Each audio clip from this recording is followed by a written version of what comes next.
கர்த்தருடைய வார்த்தையை நம் உத்தம இருதயத்தோடு கேட்டு அதன்படி நடக்க தேவன் நமக்கு இரக்கம் செய்வாராக. இந்த வார்த்தை ஒன்று கூட வீணாக வெறுமையாய் போகாதபடிக்கு தேவன் நமக்கு நல்ல புரிந்து கொள்வதையும் நமக்கு அளிக்கும்படிக்கு தேவ சமூகத்தில் நம்முடைய இருதயத்தை தாழ்த்தும் சமாதான கர்த்தர் நமக்கு இரக்கம் செய்வாராக. ஹல்லேலூயா, ஹல்லேலூயா, ஹல்லேலூயா, ஹல்லேலூயா, ஹல்லேலூயா, ஹல்லேலூயா, ஹல்லேலூயா, ஹல்லேலூயா. Praise to the name of the Lord Jesus.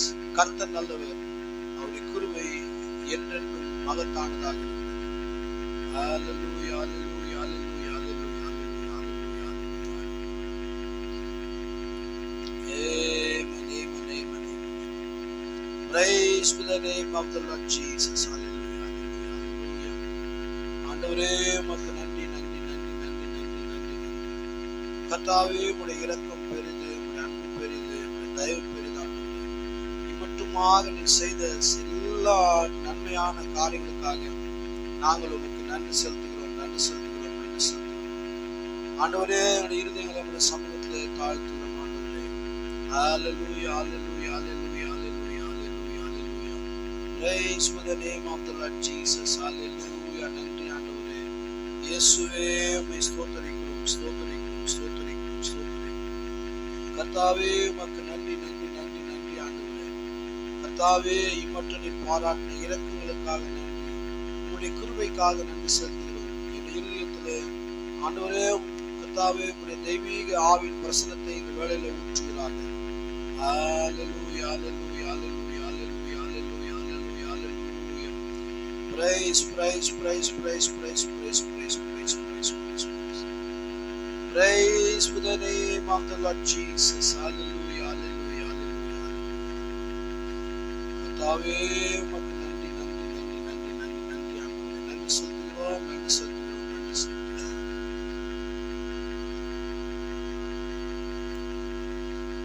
நங்கை எருசலேம் பட்டினம் உம்மை நாடி தேடுதே. நங்கை எருசலேம் பட்டினம் உம்மை நாடி தேடுதே.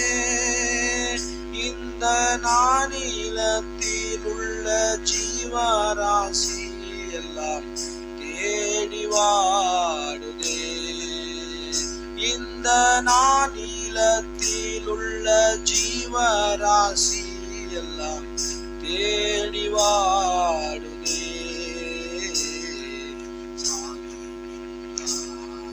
சங்கையின் ராஜா தேவாவாருமே.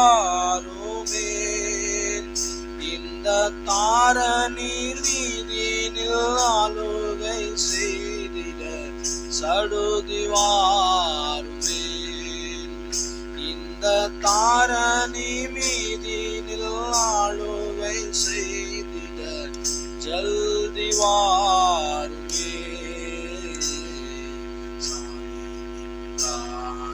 சங்கையின் ராஜா தேவாவாருமே.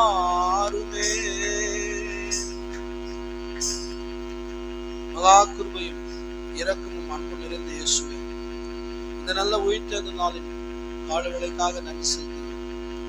ஆண்டவரே உம்முடைய வார்த்தையை சுற்றி பந்தி இருக்கும்படி நாங்கள் இங்கு வந்திருக்கிறோம். கர்த்தாவே நாங்கள் வாழ்ந்து கொண்டிருக்கிற நேரத்தை, இந்த உலகம் அறிந்திராத இந்த புதிரான உலகத்தின் முடிவை குறித்த காரியங்களை நீர்தாமே ஆண்டவரே உம்முடைய ஆவியினால நிரப்பி உம்முடைய வார்த்தையினால நிரூபித்து ஒரு தீர்க்கதரிசிகளுக்கு அனுப்பினீர். ஆண்டவரே அந்த தீர்க்கதரிசி மூலமாக பிரசங்கிக்கப்பட்ட ஒவ்வொரு வார்த்தையும் ஒவ்வொரு எழுத்தும் உண்மை என்று நாங்கள் விசுவாசிக்கிறோம். ஆண்டவரே பொய்யுரையாத இந்த தேவ மனுஷன் மூலமாக எங்களுக்கு வெளிப்படுத்தப்பட்ட இக்கால சத்தியத்துக்காக நன்றி. இதை ஆண்டவரே நாங்கள் மிகுந்த விசுவாசத்தோடு இதை தியானிக்க, இந்த வார்த்தைகளை கேட்க எங்கள் இருதயத்தை இந்த வார்த்தைக்கு நேர்படுத்தும். இந்த சபைக்கு கர்த்தர் அதிகமான கிருபையும் அதிகமான இரக்கத்தையும் அளிக்கும்படி செபிக்கிறோம். தேவையுள்ள ஒவ்வொரு மக்களுக்காக செபிக்கிறேன். அவருடைய தேவைகளை சந்திப்பீராக. அவருடைய தேவை எல்லாவற்றும் கரம் இருக்கட்டும். ஒன்றிலுமே குறைவு ஏற்படாதபடி கர்த்தர் பாதுகாத்துக் கொள்ளுங்கள். தொடர்ந்து இந்த சிறு ஐக்கியத்தை நடத்தும் ஆண்டவரே, இதற்கு விரோதமாக பிசாசு கொண்டிருக்கிற எல்லா தந்திர எல்லா விதமான நாச மோசங்களை கர்த்தர் விலக்குவீராக. எங்களுக்குள்ளே ஆண்டவரே தெய்வீக தெய்வீக சுபாவத்தை எங்களுக்குள்ளே வையும் ஐயா. கர்த்தாவே, எங்களுடைய சுபாவத்தை ஆண்டவரே உடைய வார்த்தைக்கு உகந்ததாய் எங்கள் ஒவ்வொருவரையும் மாற்றும் ஆண்டவரே. கர்த்தாவே, நாங்கள் என்ன கேட்கிறோமோ அதன்படியாய் ஜீவிக்க, எதை பிரசங்கிக்கிறோமோ அதன்படியாய் ஜீவிக்க, எதை விசுவாசிக்கிறோமோ அதன்படியாய் ஜீவிக்க எங்களுக்கு உதவி செய்யும் ஆண்டவரே. வெறுமனே அதிகமாக சத்தமிடுவதில்லை, நம்பிக்கை கொண்டு ஆண்டவரே எங்களுடைய ஜீவியத்தை நாங்கள் வேறு விதமாய் கொண்டு செல்லாதபடி ஆண்டவரே, எதை பிரசங்கிக்கிறோமோ எதை கேட்கிறோமோ அதுவாய் நாங்கள் ஜீவிக்க ஆண்டவரே, எதை ஆண்டவரே அந்த ஜீவியமே உங்களுடைய வார்த்தையாய் மாறத்தக்கதாக எங்களுக்கு உதவி செய்யும். வந்த ஒவ்வொரு மீதும் உடைய கிருபை, உடைய பிரசன்னம், உடைய இரக்கம் இருக்கட்டும். இங்கிருந்து கடந்து செல்லும் போது எம்மாவுக்கு போன சீஷர்கள் அவருடைய இருதயங்கள் கொழுந்து விட்டு எரிந்தது போல ஒவ்வொரு இருதயத்தையும் ஆண்டவரே கொழுந்து விட்டு எரியத்தக்கதாக உதவி செய்கிறார்கள். எல்லா தூக்கத்தின் ஆவி, அசதியின் ஆவி, சோம்பலின் ஆவி ஆண்டவரே எல்லாவற்றையும் இயேசுவின் நாமத்தில் கடிந்து அப்புறப்பட்டு தெய்வீக கிருபை இந்த இடம் முழுவதும் சூழ்ந்து கர்த்தர் பெரிய அற்புதத்தை செய்கிறார். இதோ கர்த்தாவே, தகுதி இல்லாத குறைந்த படிப்புள்ள இதோ நான் ஆண்டவரே இந்த இடத்துல நிற்கிறேன் ஆண்டவரே. எனக்கு எந்த ஒரு தகுதியும் இல்லை. நான் ஒருபோதும் என்னை ஒரு நபராக நினைத்து கொண்டு இங்கு வந்ததில்லை ஆண்டவரே. நான் எப்போதும் அவ்விதம் செய்ய மாட்டேன். எல்லாவற்றுக்காக உடைய இரக்கத்தை, உடைய கிருபையை ஆண்டவரை பிடித்து ஆண்டவரே கெஞ்சுகிறேன். உடைய பாதத்தை பிடித்துக் கொள்ள இதோ என்னை ஒப்புக் கொடுக்கிறேன்.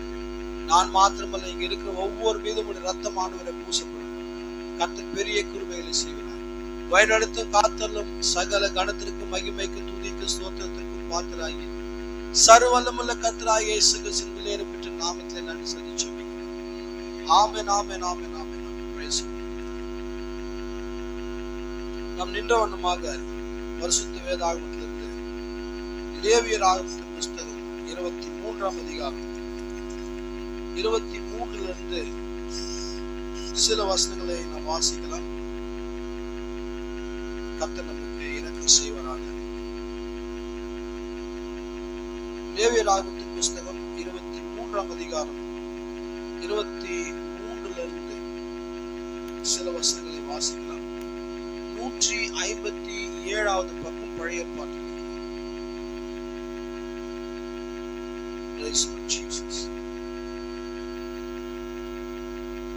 பின்னும் கர்த்தர் மோசேயை நோக்கி, நீ இஸ்ரவேல் புத்திரரோடு சொல்ல வேண்டியது என்னவென்றால், உங்களுக்கு 7ஆம் மாதம் 1ஆம் தேதி எக்கால சத்தத்தால் ஞாபகக்குறியாக கொண்டாடுகிற பண்டிகை என்கிற சபை கூடும் பரிசுத்த ஓய்வு நாளாய் இருப்பதாக. அதிலே சாதாரணமான யாதொரு வேலையும் செய்யாமல் கர்த்தருக்கு தகன பலி செலுத்த வேண்டும் என்று சொல் என்றார். பின்னும் கர்த்தர் மோசேயை நோக்கி, நன்றாக கவனிங்க, இந்த 5வது பண்டிகையான இந்த எக்கால பண்டிகை குறித்து நாம் இப்பொழுது 24வது வசனத்துல வாசிச்சோம். அதுல அந்த பண்டிகை குறித்து அதை நீங்க அந்த பண்டிகை ஞாபகக்குறியா கொண்டாடணும். அது பரிசுத்த ஓய்வு நாளா இருப்பதாக என்று மட்டும்தான் சொன்னார். மற்ற பண்டிகைகளுக்கு அவர் என்னெல்லாம் சொன்னாரோ, என்ன மாதிரி எல்லாம் இருக்குன்னு சொன்னாரோ, அந்த மாதிரி எந்த ஒரு காரியத்தையுமே இந்த எக்கால பண்டிகை சொல்லும் போது சொல்லப்பட்ட என்பதை நீங்க கவனிங்க. இன்னொரு தடவை கூட நான் வாசிக்கிறேன். 24 நீ இஸ்ரவேல் புத்திரரோடு சொல்ல வேண்டியது என்னவென்றால், உங்களுக்கு 7ஆம் மாதம் 1ஆம் தேதி எக்கால சத்தத்தால் ஞாபகக்குறியாக கொண்டாடுகிற பண்டிகை என்கிற சபை கூடும் பரிசுத்த ஓய்வு நாளாய் இருப்பதாக. அதிலே சாதாரணமான யாதொரு வேலையும் செய்யாமல் கர்த்தருக்கு தகன பலி செலுத்த வேண்டும் என்று சொல்லினார். பின்னும் கர்த்தர் மோசேயை நோக்கி, அந்த மாதம் 10ஆம் தேதி, இவங்க முதல்ல எப்பன்னா 1வது தேதியில இவங்க இந்த எக்கால பண்டிகை கொண்டாடுறாங்க. அதுல இருந்து 10ஆம் தேதியில உங்கள் 7ஆம் மாதம் 10ஆம் தேதி உங்களுக்கு பாவ நிவர்த்தி செய்யும் நாளும் சபை கூடும் பரிசுத்த நாளுமாய் இருப்பதாக. அப்பொழுது நீங்கள் உங்கள் ஆத்துமாக்களை தாழ்மைப்படுத்தி கர்த்தருக்கு தகன பலி செலுத்த கடவீர்கள். அந்த நாள் உங்கள் தேவனாகிய கர்த்தருடைய சந்நிதியில் உங்களுக்காக பாவ நிவர்த்தி செய்யப்படும். பாவ நிவாரண நாளாய் இருக்கிறபடியால் அதிலே யாதொரு வேலையும் செய்ய வேண்டாம். அந்நாளிலே தன்னை தாழ்மைப்படுத்தாத எந்த ஆத்துமாவும் தன் ஜனத்தில் இராதபடிக்கு அறுப்புண்டு போவான். அந்நாளிலே ஒரு ஆத்துமா யாதொரு வேலையை செய்தால் அந்த ஆத்துமாவை என் ஜனத்தின் மத்தியில் நடுவில் வைக்காமல் அழிப்பேன். அப்படியாக அதுக்கு அடுத்தது 33. கர்த்தர் மோசேயை நோக்கி, நீ இஸ்ரவேல் புத்திரோடு சொல்ல வேண்டியது என்னவென்றால், அந்த 7ஆம் மாதம் 15ஆம் தேதி முதல் 7 நாள் அளவும் கர்த்தருக்கு ஆசரிக்கும் கூடார பண்டிகையாய் இருப்பதாக. சரிங்களா? ஓகே. அதுக்கு அடுத்தது 43, 44. 7 நாள் கூடாரங்களில் குடியிருக்க கடவீர்கள். இஸ்ரவேலில் பிறந்தவர்கள் எல்லாரும் கூடாரங்களில் வாசம் பண்ண வேண்டும். நான் உங்கள் தேவனாகிய கர்த்தர் என்று சொல்லுகிறார். அப்படியே மோசே கர்த்தருடைய பண்டிகைகளை இஸ்ரவேல் புத்திரருக்கு தெரிவித்தார். கர்த்தர் தாமே வாசித்த அவருடைய தெய்வீகமான இந்த வார்த்தையின் ஆசீர்வாதங்களை நம்முடைய ஜீவங்களிலும் ஆத்மாவிலும் கூட்டுவாராக. நாம் உட்கார்வோம்.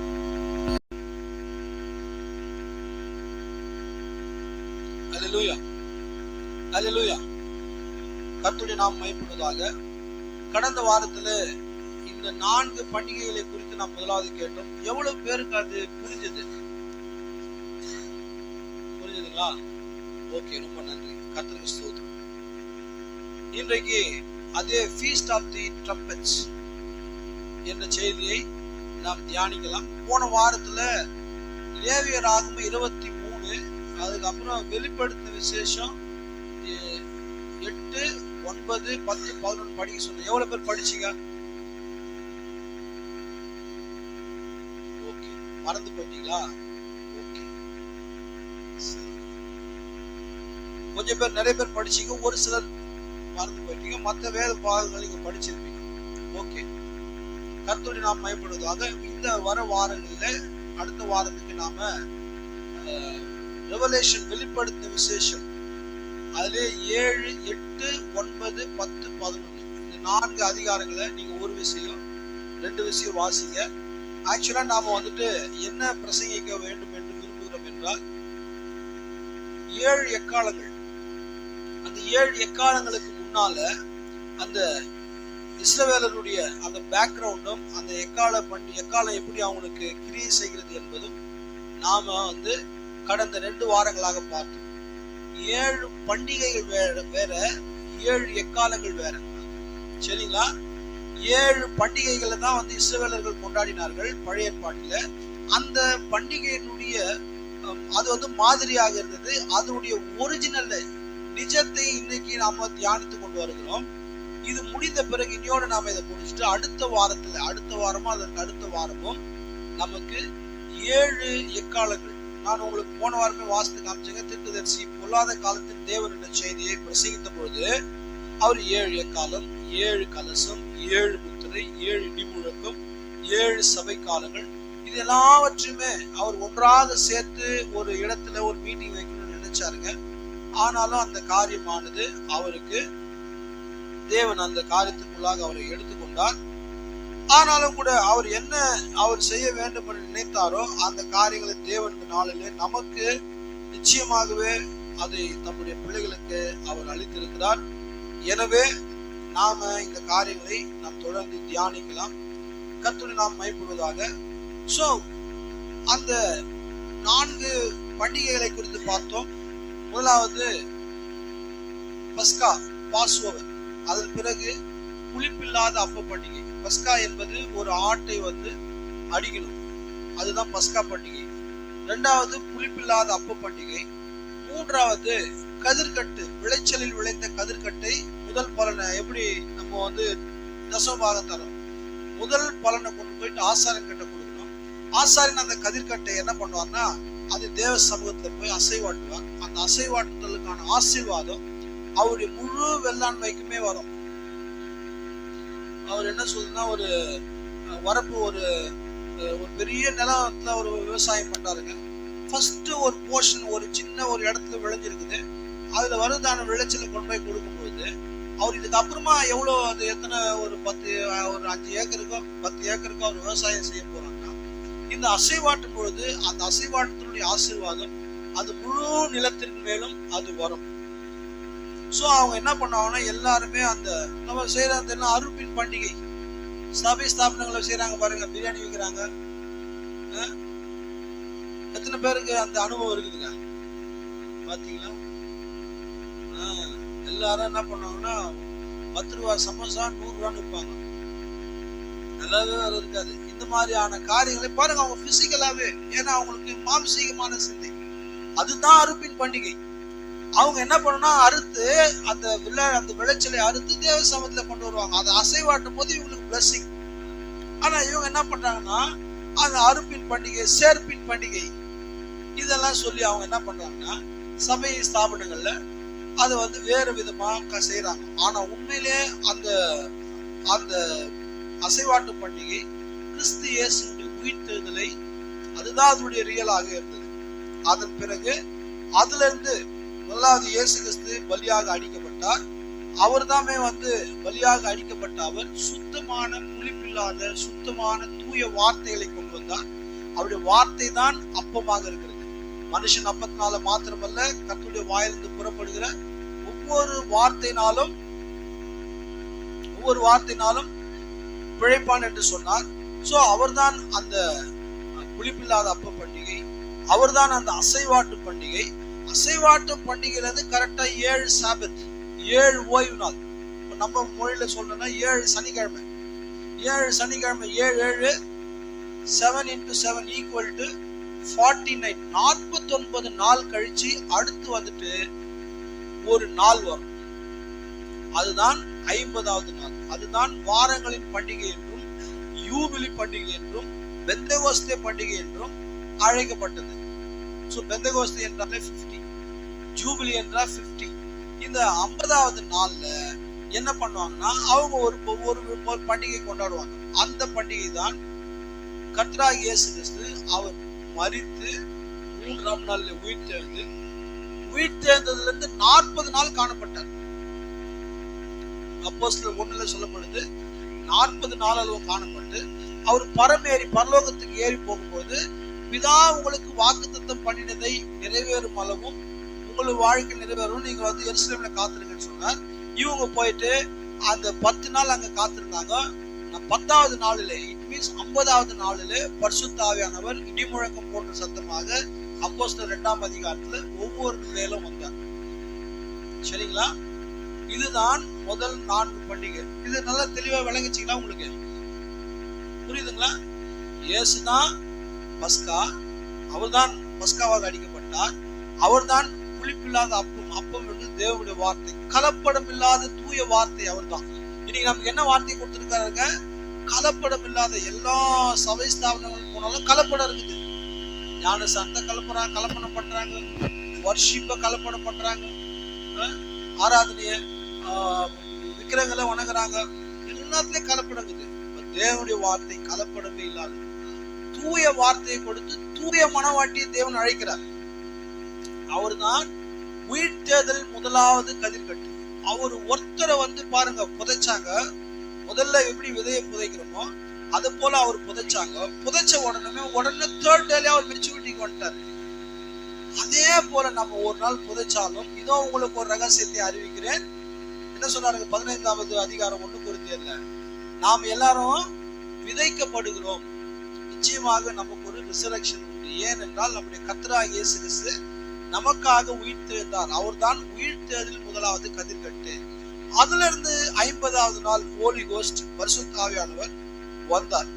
சோ இதுதான் இந்த முதல் 3 காரியங்கள் இருக்கு இல்லைங்களா?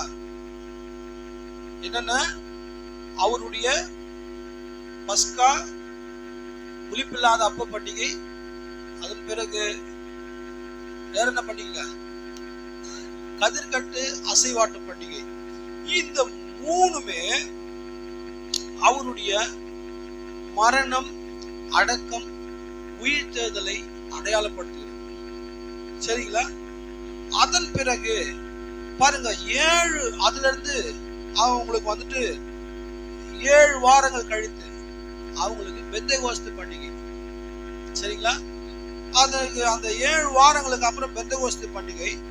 அதுக்கப்புறம் என்ன பண்ணுவாங்கன்னா, இதுதான் அவங்களுக்கு நடந்தது. இப்ப இஸ்ரவேல் ஜனங்களுக்கு இவங்க மாம்சமா கரைப்பிடித்து கொண்டு வந்த இந்த பண்டிகைகள், அவங்க மத்தியில உண்மையான பஸ்காவாகிய இயேசு கிறிஸ்து வந்தார்.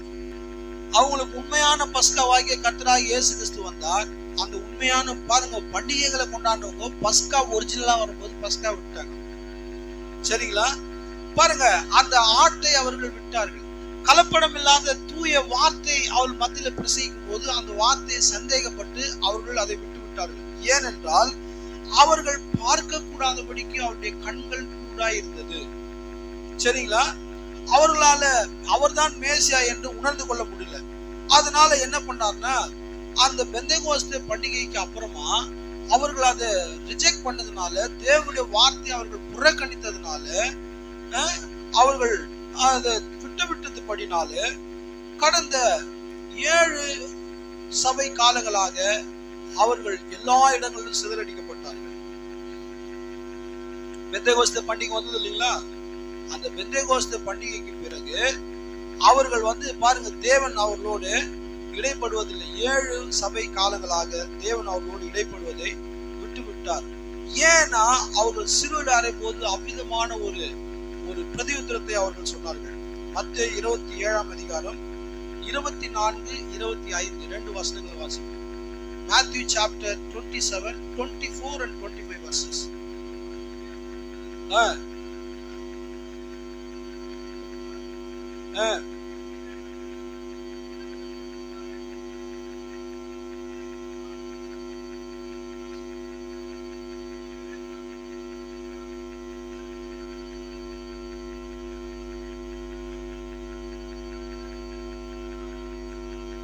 பாத்தீங்களா? இவங்க என்ன பண்றாங்கன்னா, பிலாத்து அவன் ஒரு அஞ்ஞானி, அவன் ஒரு அவிசுவாசி, அவன் ஒரு புறமதஸ்தன். அவனுக்கே தெரியுது இவர் மேல எந்த குற்றமும் இல்லைன்னு. அவனே ரியலைஸ் பண்றான். ஏன்னா அவங்க வைஃப் நைட்டு தூங்க விடாத அளவுக்கு அவங்களுக்கு என்ன வந்ததுங்க, சொப்பனம் வந்துடுது. அவனுக்கே அவனே ஒரு மாதிரி கலைபரமா ஆயிட்டான். அதனால அவன் என்ன பண்றான், எப்படியாச்சும் இயேசு விடுவிக்கணும்னு அவனே வகை தேடுறான். அவனே அதுக்கான சூழ்நிலையில பாக்குறான். ஆனா சொந்த ஜனங்கள் இத்தனை வருஷமா பஸ்காவை ஆட்டை கூட்டு போய் அடிச்சவங்க ஒரிஜினல் ஆடு வரும்போது அவர் இவங்க புறந்தள்ளி சொல்றாங்க, இவங்க என்ன பண்ணா, இவரை சிலுவையில் அறையும் இந்த ரத்த பழி. அவன் சொல்றான், இவர் மேல எந்த குற்றமே இல்லை. நம்ம ஊர்லயே சொல்றாங்க, என்ன சொல்றாங்க, 1000 குற்றவாளி தப்பிக்கலாம், ஒரு நிரபராதி தண்டிக்கப்படக்கூடாது. சும்மா பேருக்கு தான். ஆனா முக்காவாசி நிரபராதிகள் தான் இன்னைக்கு. ஏன்னா இது எல்லாமே ஒரு செட்டிங்ஸா இருக்குது. உண்மையா இல்லைங்களா? உண்மையா குற்றம் செய்யறவங்க எல்லாம் இன்னைக்கு அரசியல் இருக்கிறாங்க. எல்லாருக்கும் பெரிய ஹிஸ்டரி ஷீட் இருக்குது. எல்லாருமே பெரிய வரலாற்று குற்ற பின்னணி, பெரிய ஹிஸ்டரி ஷீட்ஸ் அவங்களுக்கு நிறைய இருக்குது. அவங்க எல்லாம் போய் என்ன பண்றாங்கன்னா, அரசியல்ல போய் சேர்ந்துடுறாங்க. கேங்ஸ்டரு, கேங் லீடரு, வழிப்பறி, அதுக்கப்புறம் மாஃபியா, மணல் கொள்ளை, ரியல் எஸ்டேட், இது மாதிரியா பண்றவங்க எல்லாம் போய் சேர்ந்துடுறாங்க. அப்பாவியா இருக்கிறான் பாத்தீங்களா, ஹெல்மெட் டேங்க் மேல வச்சுன்னு போறோம்னு குடிக்கிறாங்க. சொல்றாங்க, ஹெல்மெட் உன் மண்டைக்கு தானே தவிர இந்த டேங்குக்கு இல்ல, உடனடி 1000 ரூபாய் ஃபைன். ஓகே, அப்போ நமக்கு அப்படி ஒரு சட்டம் இருக்குது. அவன் என்ன சொல்றான்னா, இந்த குற்றமற்ற நீதிமான் நான் இவரை கொலை செய்வேன் என்றால், இவரை நான் மரணத்திற்கு ஒப்பு கொடுப்பேன் என்றால், அந்த ரத்த பழி என் மேல வரும். அவரு தப்பே செய்யல. அதனால நான் என்ன பண்றதுன்னு கேட்கும்போது அவங்க சொல்றாங்க, இவனை சிலுவையில் அறையும், பரபாசை விடுதலை செய்யும், இந்த இயேசுடைய ரத்த பழி எங்கள் மேலும் எங்கள் பிள்ளைகள் மேலும் வரட்டும்னு சொல்லிட்டாங்க. அவங்களே கேட்டு வாங்கினாங்க. அதனாலதான் நாம எந்த ஒரு காரியத்தை பேசும்போது ஜாக்கிரதையா பேசணும். சில விஷயம் நமக்கு தெரியாம போயிடுச்சுன்னா நாம அதை குறிச்சு பேசாம இருக்கிறது நல்லது. இன்னைக்கு நிறைய பேருடைய பிரச்சனை என்ன தெரியுங்களா? அதனால தான் ஆண்டவர் சொன்னாருங்க, அதாவது நீங்கள் உங்களுக்கு பரிசுத்த ஆவிக்கு விரோதம், மனுஷகுமாருக்கு விரோதமா பேசினா கூட உங்களுக்கு மன்னிக்கப்படும். பரிசுத்த ஆவிக்கு விரோதமாக நீங்கள் பேசுவது இம்மையிலும் மறுமையிலும் உங்களுக்கு மன்னிக்கப்படாது. அதனாலதான் நீங்கள் அறிக்கை செய்யும் போது, ஒரு வார்த்தையை பேசும்போது ரொம்ப கவனமா பேசணும். ஏதோ அடிச்சு விட்டுட்டோம்னா அது நமக்கு மிகப்பெரிய பின்னடைவுகளை நமக்கு ஏற்படுத்தும். இவங்க பாருங்க, அந்த இடத்துல, அந்த பிலாத்தினுடைய வீட்டுல, அந்த நீதிமன்றத்துல அந்த குறுக்கு விசாரணை நடக்கும் போது, அந்த ட்ரையல் வழக்கு விசாரணை போகும்போது அவங்க எல்லாமே உணர்ச்சி வசப்பட்டு இந்த ரத்த பழி எங்கள் மேல எங்கள் பிள்ளைகள் மேல வரணுட்டாங்க. அது அவங்க மேல வந்துருச்சு. ஹல்லேலூயா. ஆமாங்க. என்ன பண்ணிட்டாங்கன்னா, AD 70, இப்ப நம்ம 2024 இருக்கிறோம். அப்படியே ஒரு 1956 வருஷங்களுக்கு முன்பாக, சொல்லிட்டேங்க, ஒரு 1950 வருஷங்களுக்கு முன்பாக டைட்டஸ்னு ஒரு ராஜா ஒருத்தன் வந்தான். அவன் என்ன பண்ணான், இஸ்ரவேலை அப்படியே முற்றுகை போட்டு அந்த ஜனங்களை மிகவும் அவன் கொண்டு போட்டான். கொஞ்ச நாளைக்கு முன்னால நான் மூன்றாவது முத்திரை குறித்து பிரசங்கித்தேன். எவ்வளவு பேருக்கு ஞாபகம் தெரியல. யூதர்கள் எவ்விதமாக கொலை செய்யப்பட்டார்கள், எவ்விதமாக அவங்களை கேஸ் எல்லாம் அவங்களுக்குள்ள அனுப்பி அவங்க கொல்லப்பட்டாங்க.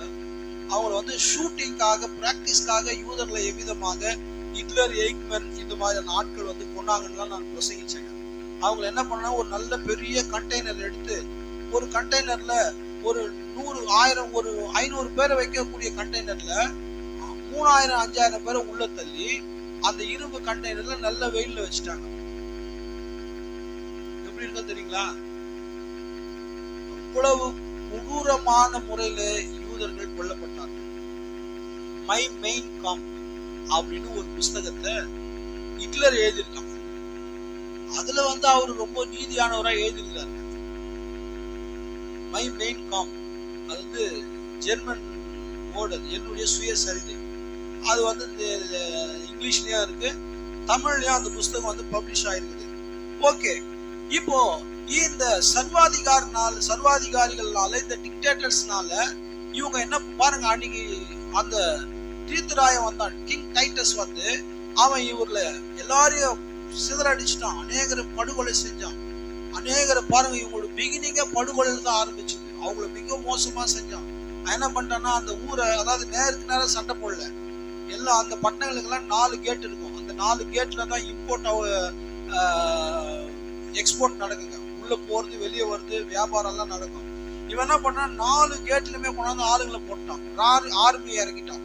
அதனால இவங்க என்ன பண்ணாங்கன்னா, முதல் நாள் கதவு திறக்கல. இது ஒரு 2 நாள் 3 நாள் நடக்குன்னு பார்த்தோம்னா, கிட்டத்தட்ட ஒரு வருஷ காலத்துக்கு அவன் முற்றுகை போட்டதுனால அவங்களுக்கு உள்ளே வெளியே வியாபாரம் எதுவும் நடக்காம அங்க பயங்கர பொருளாதார நெருக்கடி ஏற்பட்டு, மிக கடுமையான பற்றாக்குறை ஏற்பட்டு, அங்க உள்ள நிறைய ஜனங்கள் நோய்வாய்ப்பட்டு, பாருங்க, ஜனங்கள் மரத்துல இருக்கிற பழங்களை சாப்பிட்டு, காய்களை சாப்பிட்டு, இலைகளை சாப்பிட்டு, மரப்பட்டைகளை சாப்பிடுற அளவுக்கு வந்துட்டாங்க. ஜோசிபஸ் இதை குறித்து எழுதியிருக்கிறார், வரலாற்று ஆசிரியர் ஜோசிபஸ் இதை குறித்து எழுதியிருக்கிறார். பாருங்க என்ன சொல்றாங்கன்னா, தங்கள் சொந்த பிள்ளைகளையே சாப்பிட்டார்கள்.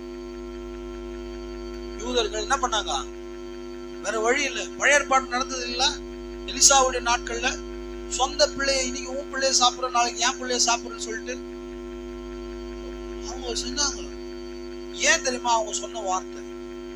அதனால எப்பொழுதுமே நாம மனிதன், நீ கிறிஸ்தவனாயிரு, நீ எந்த மதத்தானாயிரு, நீ தேவனுக்கு விரோதமா ஒரு வார்த்தை பேசும்பொழுது பதிவு செய்யும் தூதன் அதை பதிவு செய்கிறார். ரெக்கார்டிங் ஏஞ்சல் இருக்கிறாங்க, சரிங்களா? ரெக்கார்டிங் ஏஞ்சல் இருக்கிறாங்க. அதனால்தான் தீர்க்கதரிசி என்ன சொன்னாருங்க, தீர்க்கதரிசி வரும்பொழுது, நீ உன் வாயில பேசுற சத்தத்தை காட்டிலும் உன் சிந்தையில சிந்திப்பது பரலோகத்துல வெளியரங்கமா இருக்குதான்.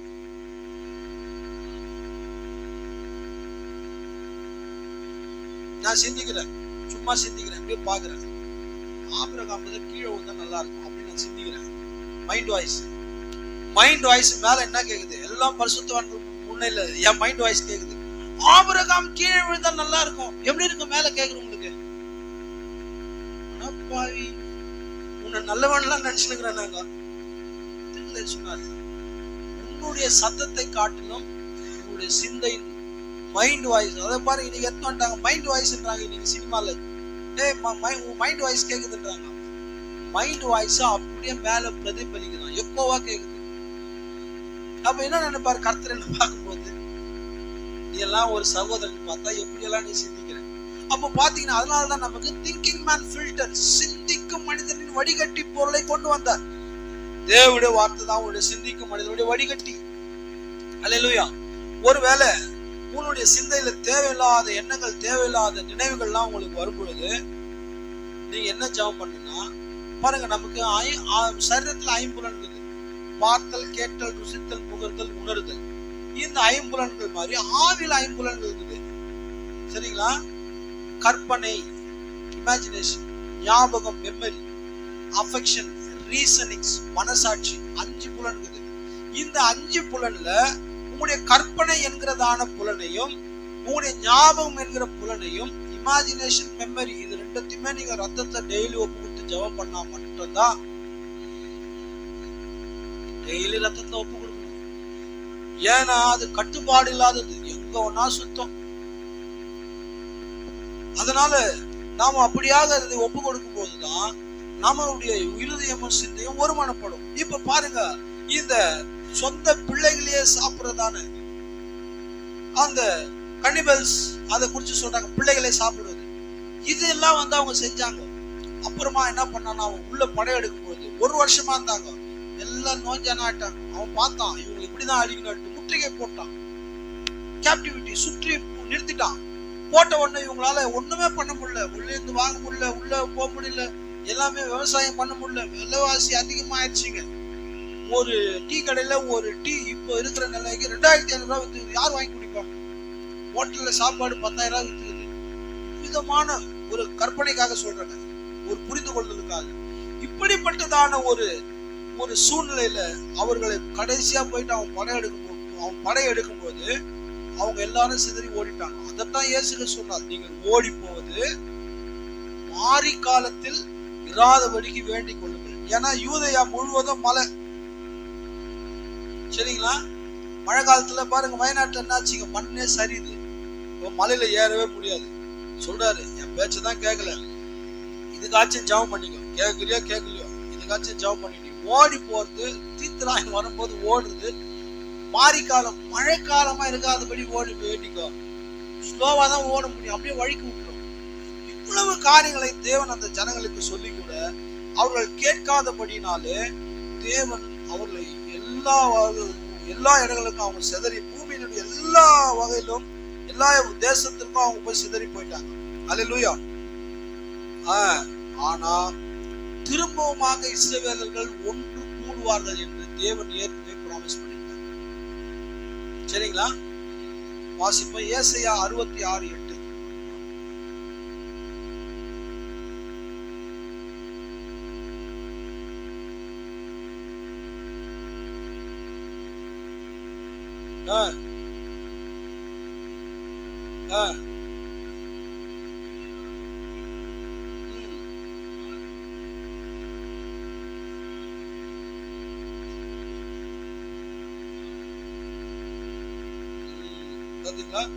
அப்போ இங்க நான் பார்க்கும்போது இந்த ஒரே நாள்ல இவங்க ஒரு தேசமா ஆவாங்க அப்படின்னு ஏற்கனவே தேவன் தாமே ப்ராமிஸ் பண்ணிருந்தார்.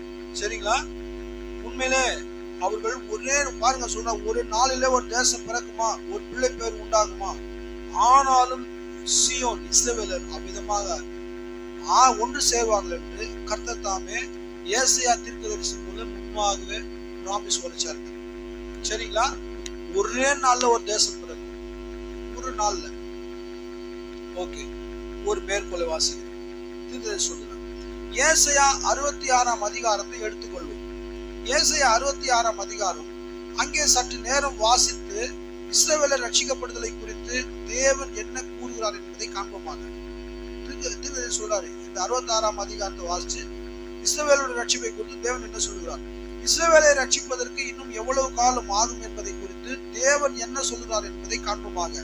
ஏசாயா 66ஆம் அதிகாரம் 8ஆம் வசனத்தில் அது எவ்வளவு சீக்கிரமாக வருகிறது என்பதை கவனிங்கள். முழுவதையும் வாசிக்க நீங்கள் விரும்பினால் அப்படியே செய்து கொள்ளுங்கள். இப்படிப்பட்டவைகளை கேள்விப்பட்டது யார்? இப்படிப்பட்டவைகளை கண்டது யார்? ஒரு தேசத்துக்கு ஒரே நாளில் பிள்ளை பேர் வருமோ? சீயோனோவெனில் ஒருமிக்க வேதனைப்படும், ஒரு குமாரரை பெற்றும் இருக்கிறது.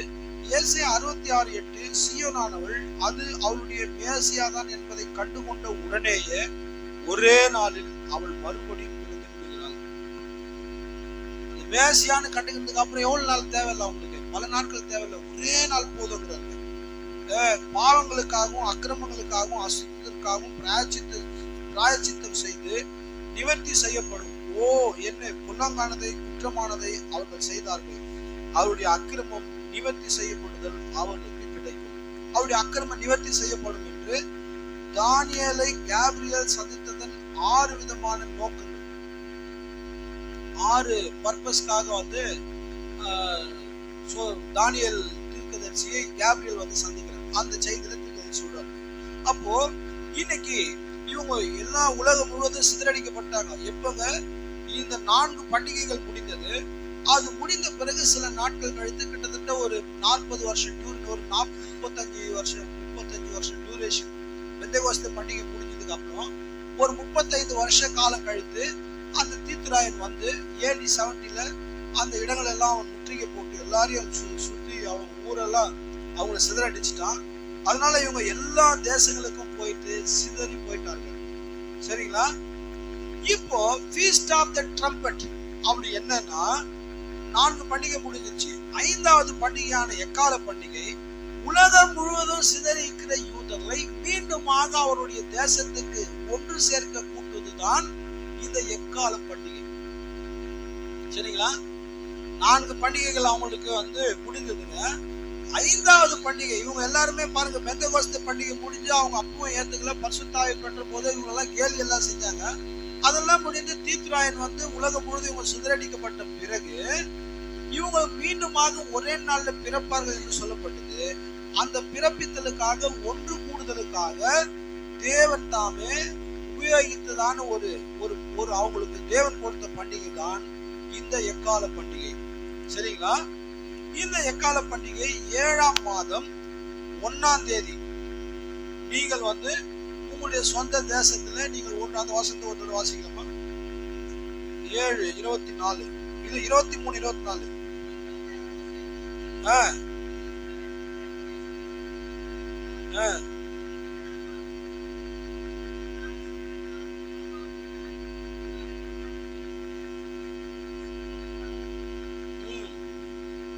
ஓகே.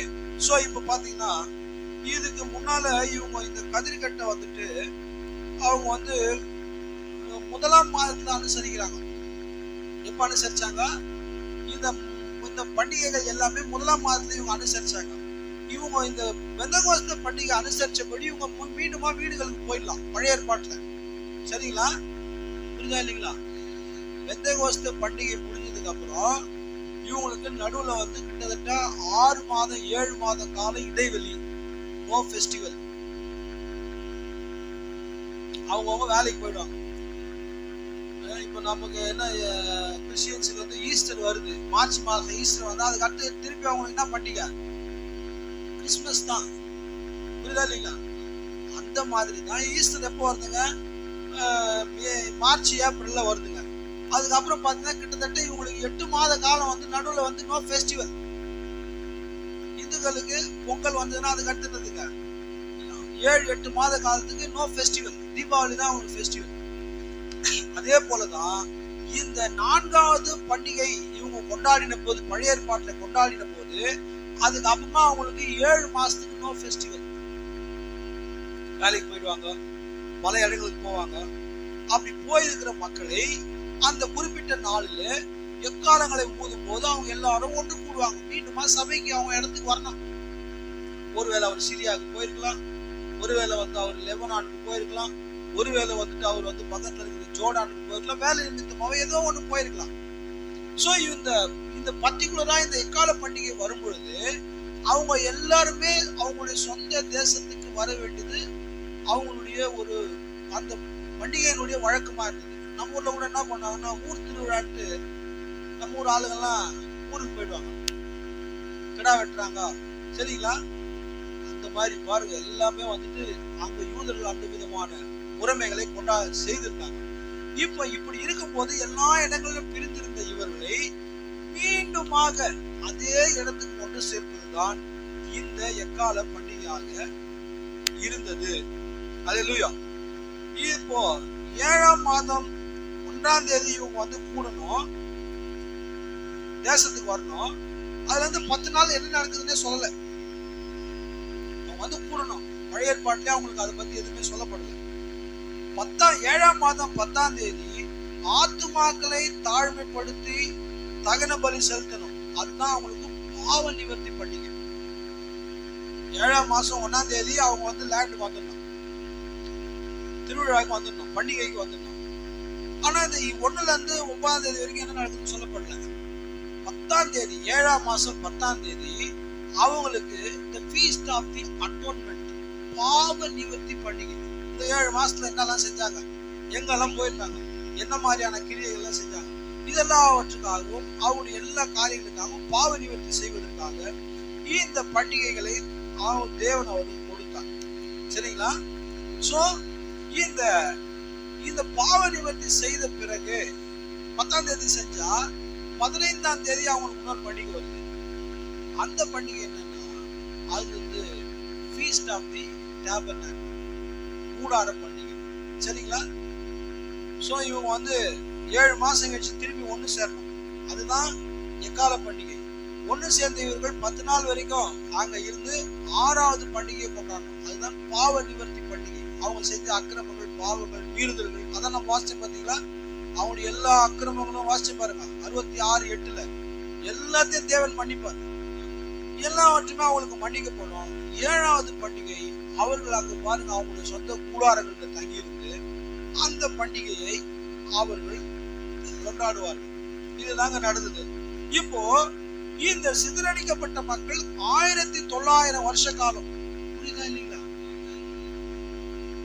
என்ன ஏதோ ஹிஸ்டரி நினைச்சுக்காதீங்க, ஏதோ வரலாறு பேசுறேன், பட் இது இப்படிதான் இருக்குது. ஓகே, இப்போ இந்த 1900 வருஷம் இந்த தீத்துராயன் இவங்களை சிதறடிச்சதுல இருந்து 1900 வருஷ காலங்களாக யூதர்கள் உலகம் முழுவதும் சிதறடிக்கப்பட்டிருந்தார்கள். ஜெர்மன்ல இருந்தாங்க, அமெரிக்கால இருந்தாங்க, ஆஸ்திரேலியால இருந்தாங்க, இத்தாலியில இருந்தாங்க, இந்தியால இருந்தாங்க, இங்கிலாந்துல இருந்தாங்க, அதுக்கப்புறம் பாலஸ்தீன்ல கொஞ்சம் பேர் இருந்தாங்க, கனடால இருந்தாங்க, அப்புறம் வந்து யூரோப்ல இருந்தாங்க, ஏசியால இருந்தாங்க, நம்ம ஊர்ல இந்தியால இருந்தாங்க, தமிழ்நாட்டுல இருந்தாங்க, இப்பவும் ஆந்திரால இருக்கிறாங்க. நான் உங்க நண்பன் நினைச்ச மாட்டேன். இப்பவும் அம்சாச்சிங்களா, நல்லது. இப்பவும் யூதர்கள் அவங்களுடைய யூத லெட்டர்கள் எல்லாம் எழுதி, யூதர் அந்த யாம் கிப்பர் இதெல்லாம் வந்து அவங்க என்ன பண்றாங்க, அவங்க வந்து அந்த பண்டிகைகளை அனுசரித்து இன்றைக்கும் உலகம் இன்னும் கூட அவங்க வந்து என்ன பண்றாங்கன்னா சில இடங்கள்ல இருக்கிறாங்க. இப்படியாக எல்லா இடங்கள்ல இருந்த இந்த யூதர்களை 1946வது வருஷத்துல பாருங்க, தேவன் தாமே இவர்களை மீண்டுமாக ஒரு தேசமாக ஒன்று சேர்த்தார். சரிங்களா? இவங்க எல்லாத்தையும் ஒன்று சேர்த்தாங்க. இன்னைக்கு யூதர்கள் அதெல்லாம் நம்ம வந்து அடுத்த வாரங்கள்ல வரப்போறோம். அவங்க எப்படி வந்தாங்க, உங்களுக்கு இந்த ஆலன் பி குறித்து, பிரிட்டிஷ் ஜெனரல் ஆலன் பி குறித்து ஒரு சில போஸ்ட் எல்லாம் போட்டுருந்தாங்க, அது நீங்க பார்த்துருப்பீங்கன்னு நினைக்கிறேன். அந்த ஆலன் பிக்கு அவங்க அம்மா சின்ன வயசுல இருந்து யூதர்கள் ஒன்று கூடுவாங்கன்னு சொல்லி அந்த அம்மா வளர்த்துருக்குறாங்க. அவருடைய விக்கிபீடியால போய் படிச்சா சொல்லப்படுது. அவருக்கு கரெக்டா அவர் தான் அந்த யுத்தங்களை, முதலாவது உலக யுத்தத்தை இங்கிலாந்து சார்பா அவர் தான் முன்னின்று நடத்துறாரு. இந்த யுத்தம் நடக்கும்போது யூதர்கள் அங்க வந்து பார்க்கும்போது இவங்களை என்ன பண்றாங்கன்னா, யூதர்கள் மேல வந்து இப்ப யூதர்கள் வந்து துருக்கியினுடைய ஆளுகையின் கீழே இருக்கிறாங்க. நம்ம யாருக்கிட்ட இருந்தாங்க, 47 வரைக்கும் பிரிட்டிஷ்ல இருந்தாங்க. பிரிட்டிஷ் காலனி, பிரிட்டிஷ் ஆதிக்கத்தின் கீழ் நாம் இருந்தது போல ஸ்ரீலங்கா பிரிட்டிஷ் ஆதிக்கத்தின் கீழ் இருந்தது. எல்லா நாடுகளுமே, நிறைய நாடுகள் வந்து பிரிட்டிஷ் ஆதிக்கத்தில் இருந்தது போல அந்த நேரத்துல யூதர்கள் 46வது வருஷத்துல அவங்க யார் அண்டர்ல இருந்தாங்கன்னா, துருக்கியர்களுடைய அண்டர்ல இருந்தாங்க. இப்ப ஆலன் பி என்ன பண்றாரு, அதெல்லாம் உங்களுக்கு அமிச்சாங்க. ஆலன் பி தான் வந்து அவர் பார்த்த உடனே ஏதோ வந்து அவருக்கு ஒரு ஸ்பார்க் ஆயிடுது. அவர் என்ன பண்ணிருக்காரு, நம்ம படிச்ச நம்ம அம்மா சொல்லி கொடுத்தாங்க யூதர்கள் ஒண்ணு கூடுவாங்க, இப்ப நம்முடைய நாட்களே இந்த யுத்தத்துல அதுக்கான வழி வந்துக்குது அப்படின்னு அவர் ஒருத்தரை கூட சுடாம அந்த தேசத்தை அவர்களுக்கு கொடுக்கும்படிக்கு இங்கிலாந்து மன்னருக்கு லெட்டர் எழுதுகிறார். பாத்தீங்களா? தேவன் ஒரு ஆலன் பியை யூஸ் பண்ணாரு, ஒரு நேபுகாத்நேச்சாரை பிடிக்கிறதுக்கு யூஸ் பண்ணாரு, ஒரு ஆலன் பியை விடுவிக்கிறதுக்கு யூஸ் பண்ணாரு. இந்த ஹிட்லர், எய்க்மேன், ஸ்டாலின், முசோலினி இவங்க எல்லாருமே இவங்களை ஒன்று சேர்க்கறதுக்கு தான் யூஸ் பண்ணாங்க. உன்னை சரி பண்ணுனா யாரையாச்சும் யூஸ் பண்ணுவார். அவன் உன்னை பின்னால தப்பா பேசுவான், உன்னை நன்மையாவே வாழ்த்தி உனக்கு செலவச்செல்லாம் வந்துட்டு உன்னை வந்துட்டு தேவன் சரி பண்ண நினைக்காதீங்க. தோலை உரிச்சாச்சு உன்னை அவர் நினைச்ச மாதிரி நிறுத்திடுவார். தோல் உரிக்கிறது ரொம்ப கஷ்டமா இருக்குது.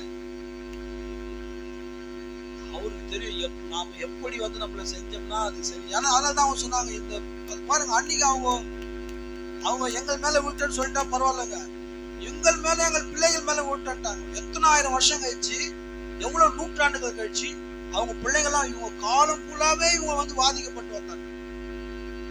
இப்போ இவங்க எல்லாமே ஒண்ணு கூட்டிட்டாங்க. ஆலன்பி வரும்போது என்ன நினைச்சாங்க? ஆலன்பி வராருந்த போது என்ன நினைச்சாங்க? அவங்க துருக்கியர்கள் அல்லா வராருன்னு கேட்டுதான். ஆலன்பி கம்மிங்கிற போது அல்லா கம்மிங்கிற மாதிரி அவங்களுக்கு காதுல கேட்டு அவங்க என்ன பண்ணிட்டாங்கன்னா சமாதான கொடியை காமிச்சுக்கிறாங்க. அந்த யுத்த நேரத்துல எல்லாருமே ஒரு பிரேயர் பண்ணிருப்பாங்க. அல்லா வராருன்னு கேட்டு விட்டுமே அவங்க என்ன பண்றாங்க? வெள்ளை கொடியை காமிச்சாங்க. உள்ள இருந்த துருக்கியர்கள் எல்லாருக்கிட்ட இருந்து விடுவிச்சு அவர் லெட்டர் வாங்கி இந்த தேசத்தை இவங்களுக்கே கொடுக்கணும்ன்றத ஒரு வழியை செஞ்சவர் தான் இந்த பிரிட்டிஷ் ஜெனரல் ஆலன்பி. சரிங்களா? சோ இன்னைக்கு யூதர்கள் எல்லாரும் அவங்களுடைய தேசத்தை ஒன்று கூடிட்டாங்கல்ல, இன்னைக்கு இவங்க மேசியாவை புரிஞ்சுக்கிட்டாங்களான்னு கேட்டா இன்னும் புரிஞ்சுக்கல. எப்படி நம்ம சபை ஸ்தாபன இயேசுவை இன்னும் புரிஞ்சுக்காம 3 பேர் இருக்காங்களோ, இன்னைக்கு இருக்கிற இந்த யூதர்கள் அவங்களுடைய சொந்த தேசத்துல இருந்தாலும் 76 வருஷம் ஆகுதுங்க, அவங்க இன்னும் மேசியா ரியலைஸ் பண்ணல. அல்லேலூயா. 5வது பண்டிகையான கூட எக்கால பண்டிகை இஸ்ரவேலரை அவங்களுடைய தேசத்துல சேர்த்துருச்சு. ஆனா இவங்க மேசியாவை புரிந்து கொண்டார்களா என்றால் மேசியாவை இவர்கள் இன்னும் புரிந்து கொள்ளவில்லை. சரிங்களா? இவங்க மேசியாவை புரிந்து கொள்வதுதான் the feast of the atonement, பாவ நிவர்த்தி பண்டிகை. மேசியாவை புரிந்து கொள்ளும் போது தாங்கள் செஞ்ச தப்பிதங்களுக்காக பாவ நிவர்த்தியாக பாவ பிரயாச்சத்துக்காக தங்களை ஒப்பு கொடுப்பாங்க. அந்த பாவ நிவர்த்தி பண்டிகைக்காக, அந்த 6வது பண்டிகைக்காகத்தான் தேவன் எலியா மோசே என்ற 2 தீர்க்கதரிசியை வெளிப்படுத்த விசேஷம் 11ஆம் அதிகாரத்தின்படி அவங்களை அனுப்புகிறார். புரியுதுங்களா? 5வது பண்டிகை ஹிட்லர், எய்க்மேன், முசோலினி, ஸ்டாலின் போன்ற டிக்டேட்டர்ஸ், சர்வாதிகாரிகள். எய்க்மேன் யாருன்னா அவன் வந்து ஹிட்லருடைய பர்சனல் செக்ரட்டரி. கண்ணை காமிச்சாலே போட்டுருவான் குண்டை. ஹிட்லர் கண்ணை காமிச்சாருன்னா குண்டை போட்டுருவான். எல்லா பேரழிவும் ஹிட்லருக்கு எழுதி வந்தா செஞ்சுக்கிறான். 75%. அவனை பிடிச்சிட்டாங்க எய்க்மேனை. அவனை பிடிச்சவன்னா என்கொயரி கோர்ட்ல விசாரிக்கிறாங்க. எப்படி நீ இதை பண்ணலாம்? அவன் சொல்றான், அவரே டிக்டேட்டர், அவரே சர்வாதிகாரி, அவர் என்ன சொன்னாரோ நான் அதை செஞ்சேன். யூதர்ல இப்படி எல்லாம் போட்டு கொல்லனாரு பொண்ணேன், இல்லைன்னா ஏன் உயிர் போயிடும், நான் என்ன பண்றது? இந்த மாதிரி சொல்லிக்கிறாரு. சோ இந்த சர்வாதிகாரிகள் இவனுங்க 4 பேர் தேவன் அனுப்பி இவங்களை 5வது பண்டிகைக்கு ஒன்று சேர்த்தார். 6வது பண்டிகை பாவ நிவர்த்தி பண்டிகைக்காக தேவன் மோசே, எலியா என்பதான 2 தீர்க்கதரிசிகளை அவர்களுக்கு அனுப்புகிறார்.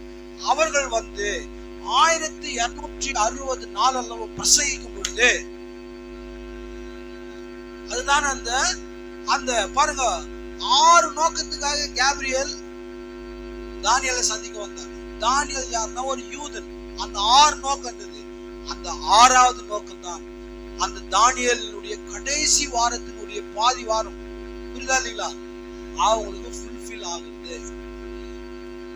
அப்பதான் அவங்க வந்து வராங்க, உள்ளுக்குள்ள வராங்க, தேவனோடு கூட மீண்டுமா இடைப்பட வராங்க. புரியுதா இல்லைங்களா? அந்த கடைசி 3 வாரம் 1260 நாள், 42 மாதங்கள். அந்த கடைசி வாரம் தான் அந்த கடைசி நேரமாக அவங்களுக்கு. அதுதான் 6வது பாவ நிவர்த்தி பண்டிகை. சரிங்களா? அவங்க மேசியாவை அடையாளம் கண்டு கொண்ட போது, அப்ப மேசியாவை பாக்குறாங்க. மேசியாவை பார்க்கும் போது சகரியால அந்த வசனம் இருக்குது. கையில எல்லாம் அவருக்கு தழும்பு இருக்குது, முதுகுல எல்லாம் தழும்பு இருக்குது, நெத்தில எல்லாம் தழும்பு இருக்குது, இந்த விழால ஒரு பெரிய தழும்பு இருக்குது. இது எங்க உண்டானதுன்னு கேக்குறாங்க. என்ன சொன்னாருங்க? என் சிநேகிதன் வீட்டுல உண்டான. சிநேகிதன் தான் அவன். ஏன்னா ஆபிரகாம் யாருங்க அவருக்கு? சிநேகிதன். இவங்க எல்லாம் யாருங்க? ஆபிரகாமுடைய பிள்ளை என்று தங்களை உரிமை கோரி கொண்டவர்கள். அவர் என்ன சொல்றாருங்க பாருங்க? அதுதாங்க உண்மையான ஒரு கிறிஸ்துவத்தினுடைய தெய்வீக அன்பு.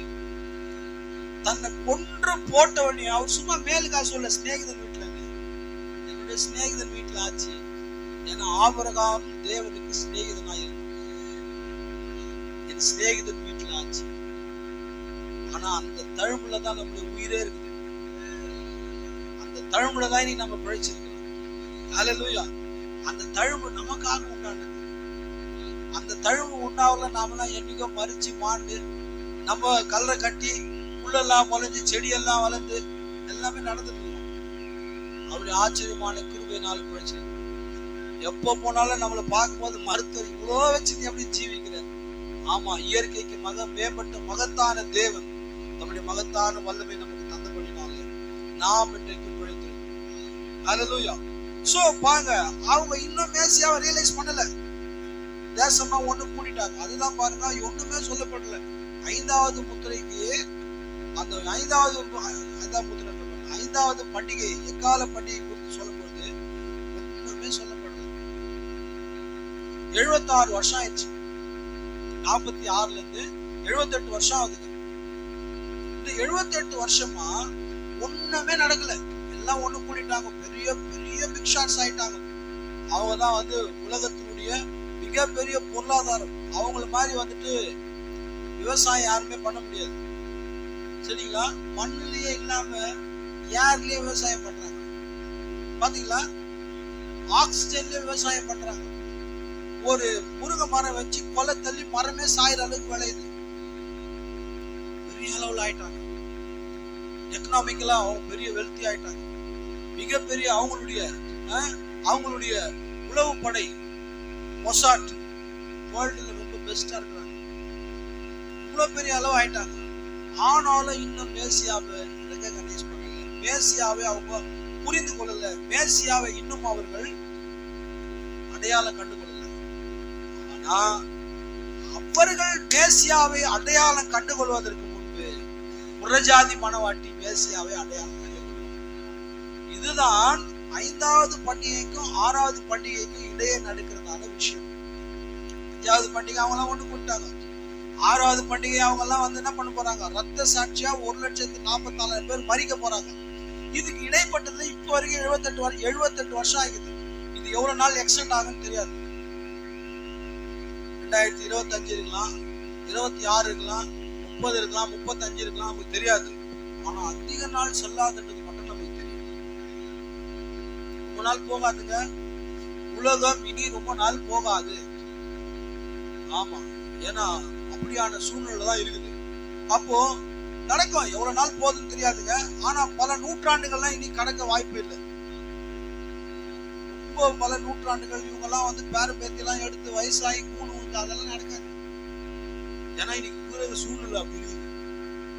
அதுக்குள்ள நம்மளுடைய டேக் ஆஃப் ஆயிடும். ஏன்னா தீர்க்கதரிசி பிரசங்கம் பண்ணிட்டான். கவுண்ட் டவுன், இறங்கு வரிசையில் எண்ணுதல். ஒரு ராக்கெட் போறதுக்கு முன்னால ஸ்ரீஹரிகோட்டால டைம் செட் பண்றாங்க. பாத்தீங்களா? அப்படியே 24 hours செட் பண்ணுவாங்க. 24:00:00 அப்படியே ரெடியூஸ் ஆயிட்டு வரும். 23, 22, 21, 20, 19, 18 அப்படியே ரெடியூஸ் ஆயிட்டு வரும். தீர்க்கதரிசி பிரசங்கம் பண்ணாங்க கவுண்ட் டவுன்ல. கவுண்ட் டவுன் ஸ்டார்ட் ஆயிடுச்சு. 10, 9, 8, 7, 6, 5, 4, 3, 2, 1, 0. அந்த நேரத்துல நம்ம சோ இதுக்கு அப்புறமா இந்த உலகம் ரொம்ப இழுத்துக்குன்னு இங்க அரசியல்லாம் ரொம்ப நிதிஷ்குமார் இங்க இருந்து ஒரு ஜம்ப் அடிச்சு அங்க போயின்னு, அங்க இருந்து ஒரு ஜம்ப் அடிச்சு இவங்க போயின்னு, ராமதாஸ் இங்க இருந்து ஒரு இது பண்ணிட்டு, இதெல்லாம் இனி ரொம்ப நாள் நடக்காது. இந்த அரசியல் குழப்பங்கள் எல்லாவற்றுக்குமே ஒரு முடிவை உண்டு பண்ணுகிற நேரத்துக்கு நம்ம வருந்திருக்கிறோம். ஏன்னா தீர்க்கதரிசி அப்பவே பிரசங்கம் பண்ணிட்டாருங்க, உலகம் விழுந்து போயிடுச்சு. ஏன் விழுந்து போகுதுன்னா, ஒரு நிலையான ராஜ்யத்தை ஸ்தாபிக்க கிறிஸ்து வருகிறார். ஒரு நிலையான ஒரு அஸ்திபாரம் உள்ள ஒரு ஆளுகை செய்ய கிறிஸ்து வருகிறார். சோ இப்ப நமக்கு என்ன புரியுதுங்க? 5வது பண்டிகை என்ன? இஸ்ரவேலரை ஒன்று சேர்த்தல். இஸ்ரவேலரை ஒன்று சேர்த்து அவர்கள் மேசியாவை அடையாளம் கண்டு கொள்ளுகிற அந்த இடைப்பட்ட காலத்திலே தேவன் தாமே தம்முடைய தீர்க்கதரிசியை எலியாவின் ஆவியை கொண்ட மனிதனை அனுப்பி ஒரு கூட்டத்தை கேதர் பண்ணுகிறார். இப்ப நீங்க எல்லாம் இங்க யார் அது எங்க வந்துருப்பாரு? நாமெல்லாம் எங்கன்னா அவருடைய சிந்தையில இருந்தோம். ஒருத்தர் மகாலிபுரத்துல இருந்து வராது, ஒருத்தர் பட்டணப்பாத்துல இருந்து வராது, ஒருத்தர் திருநெல்வேலில இருந்து வராங்க, நாகர்கோயில இருந்து வந்துக்கிறாங்க. பாருங்க, ஒருத்தர் எங்கெங்க இருந்து, மதுரையில இருந்து எங்கெங்கே இருந்தோம், நாம திருச்சியில இருந்து, உலகம் முழுவதும் நம்ம எங்கெங்கே இருந்தாங்க. உண்மையா இல்லைங்களா?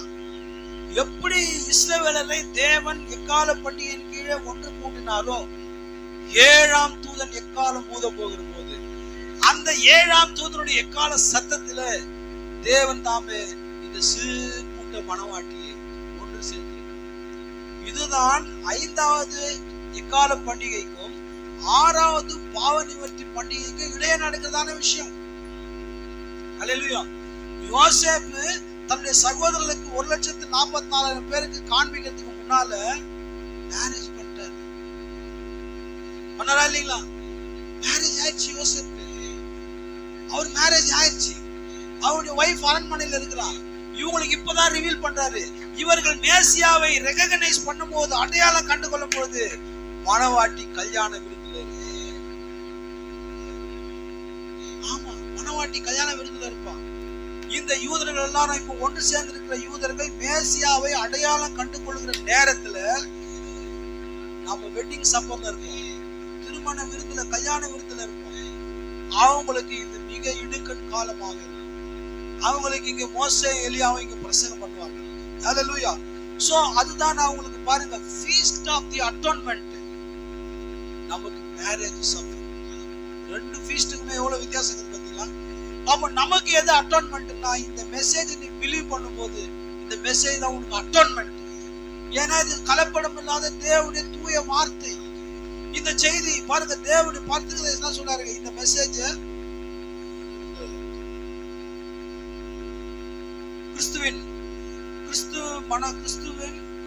கிறிஸ்துவின் மனவாட்டில் காணக்கூடாத இணைப்பு.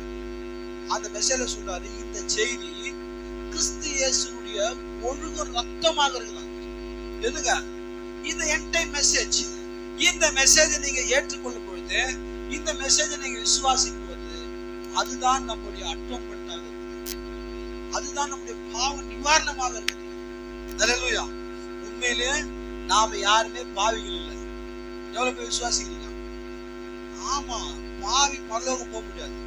ஆனா பாவத்தினுடைய கிரியைகள் நம்ம கிட்ட இருக்குது. பாவத்தின் கிரியைகள் இல்லாம இருக்குதா? இல்ல. பாவத்தின் ஆனா நம்ம ஃபுல்னஸ் நோக்கி ஓடிட்டு இருக்கோம். அந்த சப்போர்ட்டிங்ஸ் எல்லாமே நம்ம கிட்ட இருக்குது. ஒண்ணு சொல்றது, இங்க சொல்றது, பொய் சொல்றது, தவறா ஒருத்தரை குறிச்சு தவறா நம்ம பேசுறது, இதெல்லாம் நம்முடைய வாழ்க்கையில் இருக்குது. ஆனா நம்ம இதோட போக முடியாது. மேல இந்த வார்த்தை நீ எவ்வளவு நீ வந்து இதனோட பயணிக்கிறியோ, அதுதான் உங்களுக்கான ஒரு உண்மையான அட்டான்மென்ட், உண்மையான பாவ நிவாரணமாக இருக்கிறது. ஹல்லேலூயா. சோ இந்த ஜனங்கள் மேசியாவை, நாம இங்க இருந்து மேல போயிட்டு நாம் 3 வருட காலம் திருமண விருதுல இருக்கிற நேரத்துல இவங்களுக்கு பாவ நிவர்த்தி பண்டிகை உண்டாகும். அந்த பாவ நிவர்த்தி பண்டிகையில இவங்க மேசியாவை ஏற்றுக்கொண்டு, பாருங்க வேதம் சொல்லுது, தங்களுடைய ஒரே தலைச்ச பிள்ளை செத்தா எப்படி அழுவாங்களாம். ஒரு வீட்டுல எப்படி அழுவாங்க? சகோதரர் ஸ்டீபனுடைய அப்பா அவர் கடைசியா அவர் மரித்து அவரை எடுத்து போகும்போது அவங்க சொந்தக்காரெல்லாம் பயங்கரமா அழுகுறாங்க. அப்படியே புரண்டு தத்தம் போட்டு கடுமையா அழுகுறாங்க. சோ ஒரு வயதானவர் மரிக்கும் போது, ஒரு எக்ஸாம்பிளுக்காக சொல்றேன், ஒரு வயதான ஒரு பேரன் பேத்தி எடுத்து ஒரு மரிக்கும் போது அந்த பிரிவு இவ்வளவு ஒரு கடுமையான ஒரு வேதனை அளிக்குது என்றால், ஒரு வீட்டுல ஒரு தலைச்சம் உள்ள மரிக்கும் போது எப்படி இருக்கும்? தலைச்சல் பிள்ளைகளுக்காக அழுது துக்கிக்கிறது போல துக்கிக்குவாங்க. அவங்க புரிந்து கொள்ள போது, ஐயோ என் பிள்ளைய நான் வெட்டிட்டேன், என் சகோதரியை நான் அடிச்சுட்டேன். அவங்களுக்கு தெரியல யாரை இவங்க அடிச்சாங்க. இவனை சிலுவையில் அறியும், இந்த ரத்தப்பழி எங்கள் மீது எங்கள் பிள்ளைகள் மேல வரட்டேன்னு சொன்னாங்களே, அது ஆண்டவரே மேசியாவே உண்மையா செய்தோம். இதெல்லாம் எங்க தெரியாம கேக்குறாங்க. இதெல்லாம் என்ன இவ்வளவு காயம் இருக்குது மேசியாக்கு, எங்க இதெல்லாம் பெற்றுக்கொண்டீங்க? என் சிநேகிதன் வீட்டுல பெற்றுக்கொண்டேன். உங்க சிநேகிதன் யாரு? எல்லாம் உங்களுடைய பிதாக்கள் தான். அவங்கதான் என்ன அடிச்சாங்க. இவ்வளவு நாள் நீங்க என்ன புரிஞ்சுக்கல. அப்போ பாருங்க வேதம் சொல்லுது, தாவீதின் குடும்பத்தார் மீது விண்ணப்பத்தின் ஆவியையும் ஜபத்தின் ஆவியை ஊற்றுவாங்க. அவங்க எல்லாம் பயங்கரமா அழுது, ஏன்னா அவங்கள மாதிரி யெகோவாவை ஆராதிக்க முடியாது, அவர்களை மாதிரி யாரும் வர்ஷிப் பண்ண முடியாது. அவங்களுடைய ஒழுங்கு முறைமைகள்லாம் இங்க உட்காந்து தூங்குறது மாதிரிலாம் அவங்க தூங்கவே மாட்டாங்க. சரிங்களா? தூங்குனா என்ன நடக்கும் தெரியுங்களா? அப்படியே லத்தாஜினஸா இருக்குது. ஆமா, அப்படிதான் இருந்தாங்க. ஆரோனுடைய குமாரன் ஒன்றுனா என்கவுண்டர்ல போட்டார். ஓல்ட் டெஸ்ட்மென்ட்ல வந்து பாத்தீங்கன்னா ஃபுல்லா வந்துட்டு அவங்க வந்து சட்டங்கள்லாம் கடுமையா இருந்தது. இங்க சட்டமே இல்லை. அதனாலதான் என்ன ஆகுது?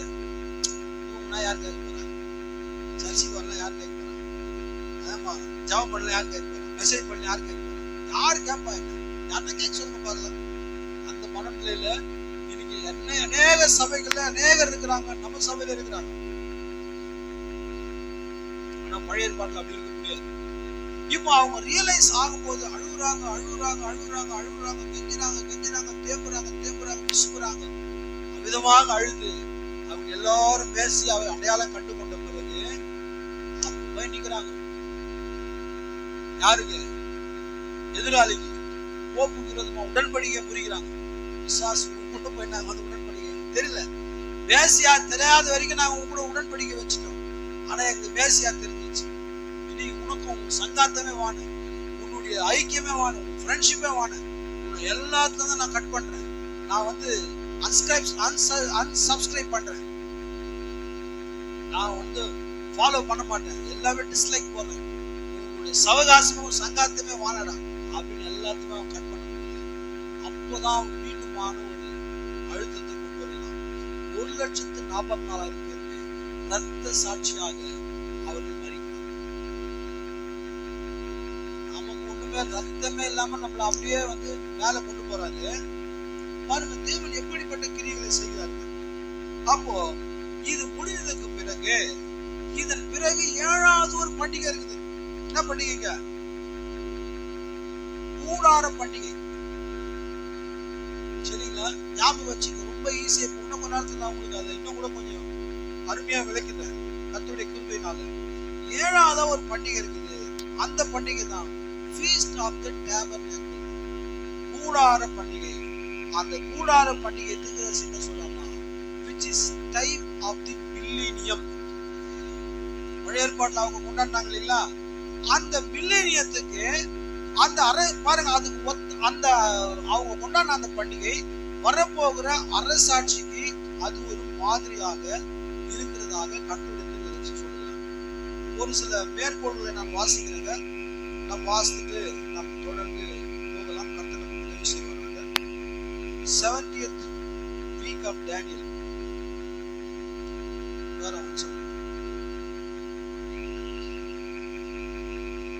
ஓகே, 1961 ஆகஸ்ட் 6ஆம் தேதி பேசியிருக்காரு. இதை சொல்றாங்க. இப்பொழுது கவனிங்கள், யூதர்களுடைய காலத்தின் முடிவில் 1000 ஆண்டு அரசாட்சி கால ஆலயத்துக்கு அபிஷேகம் பண்ணப்பட்டவர்கள் திரும்ப வருவதை நாம் அங்கே காண்கிறோம். சரிங்களா? முதல்ல வாசிக்கிறீங்களா? Listen now. என்ன சொல்றாங்க? Now notice. இப்பொழுது கவனிங்கள், யூதர்களுடைய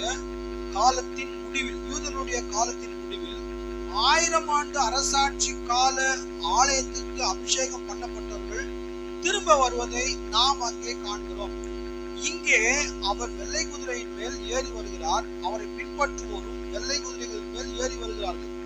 குதிரை என்பது வல்லமைகளை குறிக்கும். அவர் ரத்தத்தில் தோய்க்கப்பட்ட வெண்வஸ்திரம் தரித்திருந்தார். தேவனுடைய வார்த்தை என்ற நாமம் அவர் மேல் எழுதப்பட்டிருந்தது. அவர் மகத்துவமுள்ள ஜெய வீரராய் 1000 வருட அரசாட்சிக்காக ஆலயத்துக்கு வருகிறார். ஆமையா, மகிமை. அங்கே அந்த 1,44,000 பேர்களை சந்திக்கிறார். அல்லேலூயா. அவரு 1,44,000 பேர்ல நான் கூட முன்ன வந்து என்ன புரிஞ்சிருந்தேன்னா, அரசாட்சியில வந்து கிறிஸ்துவ மனவாட்டியும் தான் வருவாங்க அப்படின்னு நான் நினைச்சிட்டு இருந்தேங்க. ஆனா கர்த்தருடைய வார்த்தை, நீங்க தீர்க்கதரிசி இந்த 70th week of Daniel 70 வாரங்கள் என்ற செய்தி என்ன சொல்றாருன்னா, அவர்கள் 1000 வருஷ அரசாட்சிக்காக ஆலயத்துக்கு வருகிறார். அவர் வருகிறார். அங்கே அந்த 1,44,000 பேர்களை சந்திக்கிறார். சோ ஏன்னா இந்த 7 பண்டிகைகளுமே யாருடையதுங்க?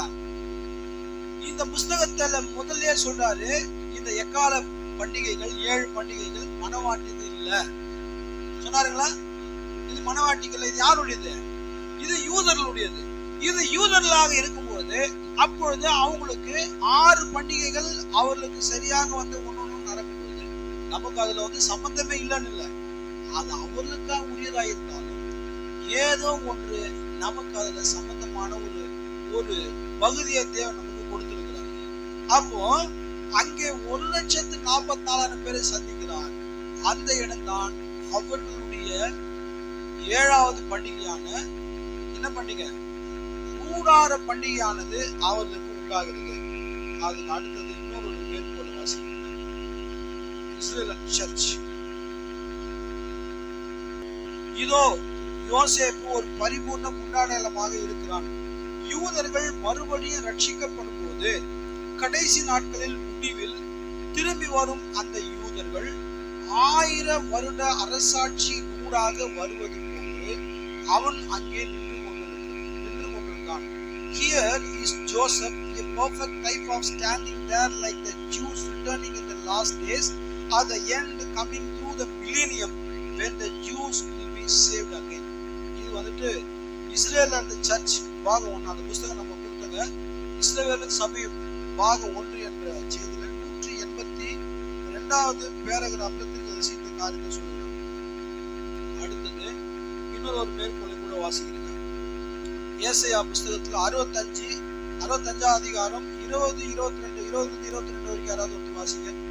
ஏசாயா புத்தகம் 65ஆம் அதிகாரம் 20-22.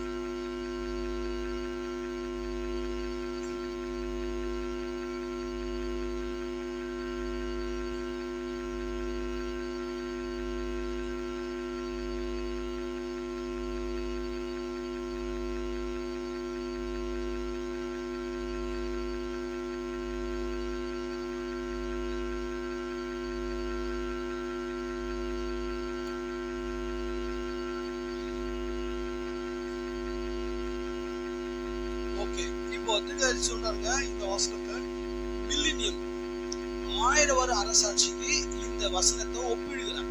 இதுல என்ன சொல்றதுன்னா, அவர்கள் தங்கள் வீடுகளை கட்டுவார்கள். வாசிச்சமா கேட்டீங்களா? ஆமா, தங்கள் வீடுகளை கட்டி. இது ரொம்ப அழகா சொல்றாங்க. இது நித்தியம் அல்ல. ஏன்னா நித்தியத்துல அவர் மேலே கட்டி பில்டிங் கீழே இருக்கிறார். சரிங்களா? அவர் என்ன பண்றாருங்க? ஆமா, மணவாட்டிக்காக அலங்கரிக்கப்பட்ட அந்த அந்த என்ன சொல்றது, அந்த பிரமிட் ஷேப் சிட்டி, அந்த சிட்டி ஆனது மேல இருந்து கீழே வருது. அங்க நாம வீடு கட்ட வேண்டிய அவசியம் இல்லை. ஆனா இங்க யூதர்களை குறித்து சொல்லும் பொழுது அவர்கள் தங்கள் வீடுகளை அங்க கட்டுகிறார்கள். அவங்களுடைய பிரயாசத்தை இனி வேற யாரும் எடுக்க முடியாது. அது அரசாட்சியை குறித்து சொல்லப்பட்டதான ஒரு வேத வசனமாக இருக்கிறது. அப்போ நாம் இந்த புரிதல்ல முதல் 4 பண்டிகை எப்படி நடந்தது, கடைசி 3 பண்டிகை, 5வது பண்டிகை எக்கால பண்டிகை சிந்தனை இருக்கிறதான எல்லாரையும் ஒன்று சேர்ந்தது. 6வது பண்டிகை அவங்க பாவ நிவர்த்திக்காக ரத்த சாட்சியாக மரித்தார்கள். 7வது அவர்கள் அரசாட்சிக்கு அவர்கள் தாமே அங்கே வருகிறார்கள். அல்லேலூயா. அப்போ அதுதான் அவருடைய கூடார பண்டிகை இருக்குது. அப்ப நாம இதுல நல்லா புரிஞ்சுக்க வேண்டியதுன்னா பாருங்க, பாஸ்ஓவர் அந்த முதலாவது பண்டிகை ஆகிய பஸ்கா பண்டிகை கிறிஸ்துவனுடைய மரணத்தில் துவங்கி, கூடார பண்டிகை கிறிஸ்துவனுடைய ராஜ்ய நிலைநிறுத்துவது மட்டுமாக 7 பண்டிகை இருக்குது. புரியுதுங்களா? ஃபர்ஸ்ட் பண்டிகை என்னதுங்க? பஸ்கா, கிறிஸ்துவனுடைய மரணத்துல இருந்து தொடங்குதுங்க. 7வது பண்டிகை பாருங்க, அவர் ராஜாவாக ஆளுகை செய்கிறது அது முடியுதுங்க. ஆக்சுவலா அவர் வரும்போது ராஜாவா தான் வந்தாருங்க. அது என்ன சொன்னாங்க, யூதருக்கு ராஜாவாக பிறந்திருக்கிறவர் எங்கே, அவரை கண்டு நாங்கள் பணிந்து கொள்ள வந்தோம். இந்த ஜனங்க அதைத்தான் கேட்டாங்க. தன்னை ராஜான்னு சொல்றாங்க. யூத பிலாத்து கேட்டாங்க, ராஜாவா என்னோட பேசுகிறது இல்லையா அப்படின்னு கேட்டான். அவர் சொல்றாரு, நீ சொல்லுறபடி நான் ராஜா தான். ஆனா அப்ப அவர் ராஜாவா வரல, அவர் அங்க ஆட்டுக்குட்டியா இருந்தாரு. அல்லேலூயா. பட் இப்ப வரும்போது அவர் ராஜாதி ராஜாவாக, கர்த்தாதி கர்த்தராக 7வது பண்டிகையில மில்லேனியத்துல 1000 வருட அரசாட்சியிலே அவர் ராஜாதி ராஜாவாக தம்முடைய பிரஜைகளோடு கூட அவர் அங்கு ஆளுகை செய்கிறார். அல்லேலூயா. அப்போ முதல் 3 பண்டிகைகள் நாம் பார்க்கும்போது, முதல் 3 பண்டிகை என்னன்னா பஸ்கா, புளிப்பில்லாத அப்ப பண்டிகை, கதிர்கட்டு அசைவாட்டு பண்டிகை. இந்த முதல் 3 பண்டிகையை கர்த்தராகிய இயேசு கிறிஸ்து பூமியில இருந்த பொழுது மனுஷகுமாரன் ஊழியத்தை செய்த போது இந்த 3 பண்டிகை நிறைவேறியது. அவர் பூமியில இருந்தார் இல்லைங்களா? மனுஷகுமாரன் சன் ஆஃப் மேனா ஊழியம் செஞ்சாருங்க. அவர் சன் ஆஃப் மேனா ஊழியம் செய்யும் பொழுது பஸ்கா பண்டிகையும் புளிப்பில்லாத அப்ப பண்டிகையும் அசைவாட்டும் பண்டிகையும் நடந்தது. அல்லேலூயா. அவர் இந்த 3 பண்டிகைகளை பூமியில மனுஷகுமாரனாக இருக்கும்போது செய்தார், ஒரு தீர்க்கதரிசியாக செய்தார். பெந்தேகோஸ்தே பண்டிகை என்பது அவர் பரிசுத்த ஆவியாக வந்தார். அல்லேலூயா. அதுதான் தேவனுடைய குமாரன், தேவகுமாரன். ஏன்னா தேவன் என்ன வருகிறாரு? ஆவியா இருக்கிறார். அவர் குமாரன் எப்படி இருப்பாருங்க? ஆவியா தான் இருப்பாருங்க. அப்போ மனுஷகுமாரனுடைய ஊழியத்துல முதல் 3 பண்டிகைகள் நிறைவேறினது. புரியுதுங்களா? பெந்தேகோஸ்தே பண்டிகை தொடங்குனதுல இருந்து கடந்த 2000 வருட காலமாக 7 சபை காலங்களாக அவர் தாமே அவர் தேவகுமாரனாக அவர் ஊழியம் செய்தார். எல்லாமே அவருடைய ஊழியங்கள் அடங்கிடுங்க. நம்ம வருகிற வாரங்கள்ல 7 முத்திரைகளை நம்ம இதே மாதிரி பார்க்கலாம். அப்ப பாத்தீங்கன்னா முதல் 3 பண்டிகை அவர் மனுஷகுமாரனாக இருக்கும் போது நடந்தது. 4வது பண்டிகை அவர் தேவகுமாரனாக son of man, son of God வந்து தேவன் ஆவியா இருக்கிறார். அவருடைய குமாரனும் ஆவியா, பரிசுத்த ஆவியா இருந்து இந்த 7 சபை காலங்களாக அவர் ஊழியம் செஞ்சார். அல்லேலூயா. இந்த 7 சபை காலங்கள் முடிந்து அதன் பிறகு யூதர்கள் மேசியாவை அடையாளம் கண்டுகொண்டு அதன் பிறகு அவர்கள் ரத்த சாட்சியாக மறித்து அதுக்கப்புறம் மணவாட்டி அரசாட்சி வரும்போது அரசாட்சியில் அவர் என்னவா இருப்பாருங்க? தாவீதின் குமாரன். புரியுதுங்களா? Son of David. புரியுதா இல்லைங்களா? சோ முதல் 3 பண்டிகைகள் அவர் மனுஷகுமாரன், 4வது பண்டிகை அவர் தேவகுமாரன். அந்த 4வது பண்டிகையினுடைய கண்டினியூஷன் தான் இது. 5 6. அல்லேலூயா. 7வதுல அவர் தேவகுமாரன், அவர் தாவீதின் குமாரனாக அரசாங்க. சோ மீண்டுமாக இந்த 4வது பண்டிகை நேரத்துல அவர் தேவகுமாரனாக அவர் சபை காலங்களில் ஊழியம் செஞ்சார். இந்த கடைசி நாட்களிலே மீண்டுமாக இந்த நேரத்துல மனவாட்டிக்காக அவர் சன் ஆஃப் மேன் ஊழியத்தை செய்யும்படி நமக்கு அவர் வெளிப்பட்டிருக்கிறார். அல்லேலூயா. அப்போ பாருங்க, இன்னைக்கு இஸ்ரவேலர் என்னைக்கு அவங்க ரியலைஸ் பண்ணுகிறார்களோ அந்த புரிந்து கொண்ட பிறகு அவர்கள் அந்த அரசாட்சிக்கு அவர்கள் அங்கு வரும்பொழுது அதுதான் அவருடைய அந்த ஃபீஸ்ட் ஆஃப் தி டேபர்னாக்கிள், அந்த கூடார பண்டிகை இருக்கிறது. 1000 வருட காலம் தேவன் அரசாள்வார். அது ஒரு பொற்காலமாக இருக்கும். அல்லேலூயா. ஆமா, சாலமோனுடைய குமாரன், சன் ஆஃப் டேவிட் யாருங்க? சாலமோன். சாலமோனுக்கு நித்திய ராஜ்யத்தை கொடுத்தது அந்த சாலமோன். இவர் தான் நித்திய ராஜ்யத்தை பெற்றிருக்கிறார். இவருடைய ராஜ்யங்களுக்கு முடிவிராது. அல்லேலூயா. ஒரு மேற்கோளை நாம் வாசிக்கலாம், நாம கடந்து போகலாம். நேரம் ஆகி கொண்டிருக்கிறது. கொஞ்சம் பொறுமையா கேளுங்க. நீங்க பொறுமையா கேட்பீங்கன்னா உங்களுக்கு அது ஒரு ஆசீர்வாதமாக இருக்கும். சொல்றாங்க. ஓகே. லேவியராகமம் இது வந்து பரலோக மணவாளன் மற்றும் பூமிக்குரிய மணவாட்டின் வருங்கால இருப்பிடம். நான் ஒரு சில காரியங்களை வாசித்து நான் வேகமா கடந்து போறேங்க. லேவியராகமம் 23ஆம் அதிகாரத்துக்கு செல்வோம். நீங்க முடிவாக நாம் ஞாயிற்றுக்கிழமைக்கு வருவதை நீங்கள் கவனிக்க வேண்டும் என்று விரும்புகிறேன். இதுதான் எனக்கு இந்த எண்ணத்தை இங்கு கொண்டு வந்தது. லேவியராகமம் 23ஆம் அதிகாரம் 26வது வசனம். 7 பண்டிகை நாட்கள் உள்ளன என்பதை ஞாபகம் கொள்ளுங்கள்.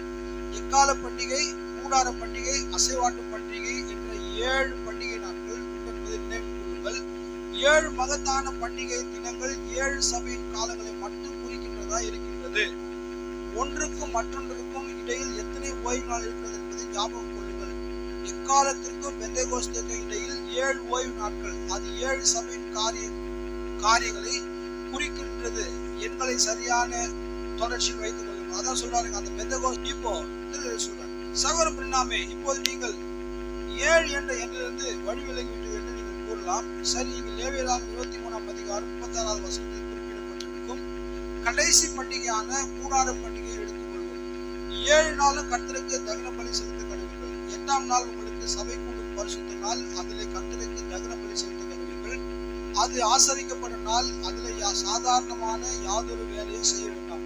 இப்பொழுது நமக்கு ஒரு 8ஆம் நாள் உண்டு, 7 நாள் மட்டுமே உண்டு. ஆனால் சபை கூடும் பரிசுத்த நாளாகிய 8ஆம் நாளை குறித்து நாம் இங்கே பேசுகிறோம். கவனிங்கள், அதில் சாதாரணமான யாதொரு வேலையை செய்யக்கூடாது. இந்த 8ஆம் நாள் என்பது என்ன? திரும்பவும் 1ஆம் நாளுக்கு வருவது.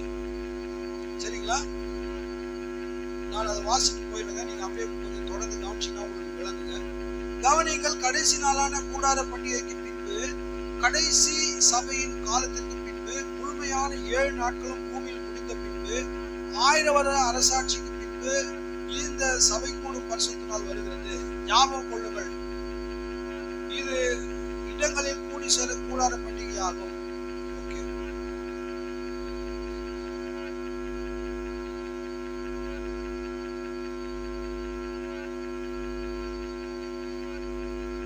ஓகே, சரிங்க.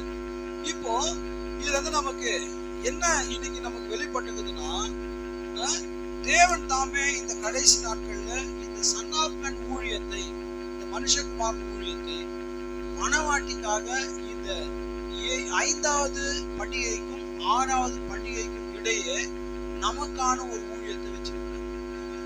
இன்னைக்கு அதுலதான் நாம பிடிக்கப்படுறோம். அவங்கள தேவன் ஒன்று கூட்டிட்டாருங்க. அவங்க ஒரே இடத்துல இருக்கிறாங்க. நாம எடுத்துக்கொள்ளப்பட்ட பிறகு எல்லாத்தையும் ப்ரிப்பேர் பண்ணிட்டு, தேவன் எப்பொழுதுமே ஆயத்தங்களை முன்னாலே செய்வாருங்க. சடுதியா அந்த நேரத்துல வந்து அடிச்சு குடிச்சு நம்ம செய்யற மாதிரி செய்ய மாட்டாங்க. எல்லாமே ப்ரிப்பேர்டா இருக்கு. அதுக்கான எல்லாத்தையும் தேவன் பர்ஃபெக்டா செட் பண்ணி தான் ஒரு காரியத்தை செய்வாருங்க. நாம் எடுத்துக்கொள்ளப்பட்ட உடனே அவங்கள பாருங்க, அவங்கள ஒன்று சேர்த்து அவங்களுக்கு அந்த காரியத்தை கொண்டு வருவதற்கு மிக நேர்த்தியாக வச்சிருக்கிறார். அவங்களை ஒன்று சேர்த்த அதே நேரத்துல இந்த கடைசி காலத்துல நம்முடைய எல்லா ரகசியத்தையும் நமக்கு வெளிப்படுத்தி நமக்கு ஒரு மகத்தான நேரத்தை தேவன் நமக்கு அளித்திருக்கிறார். அல்லேலூயா. சோ இந்த கடைசி நாட்களில சன் ஆஃப் மேன் ஊழியமானது இந்த எக்கால பண்டிகைக்கும் பாவ நிவர்த்தி பண்டிகைக்கும் இடையில வருகிறது. இஸ்ரவேலர் ஒன்று கூடுதலுக்கும் இஸ்ரவேலர்கள் அங்கே மேசியாவை புரிந்து கொள்வதற்கு ஏற்றுக்கொள்வதற்கு இடையில நமக்கு ஒரு செய்தி தேவன் அளித்திருக்கிறார். இந்த இடைப்பட்ட நேரத்துல, இந்த ஸ்பேஸ் ஆஃப் டைம்ல தேவன் தாமே மனுஷகுமாரனை குறித்து சொன்னதான அந்த வாக்கு தத்தத்தை நமக்கு மீண்டுமாக ரிவீல் பண்ணியிருக்கிறார். இந்த இடைப்பட்ட நேரத்துல 7 முத்திரைகளை திறந்து சபைக்காலங்களை நமக்கு பிரசங்கித்து எல்லா காரியத்தையும் தேவன் தம்முடைய தீர்க்கதரிசியை கொண்டு நமக்கு அற்புதமான காரியங்களை செய்திருக்கிறார். சோ இந்த 7 பண்டிகைகள் எதுல இருந்து காண்பிக்குதுன்னா, அது முதல்ல கிராஸ்ல தொடங்குது, சிலுவையில தொடங்கி அது கிரீடத்துல முடியுது. சரிங்களா?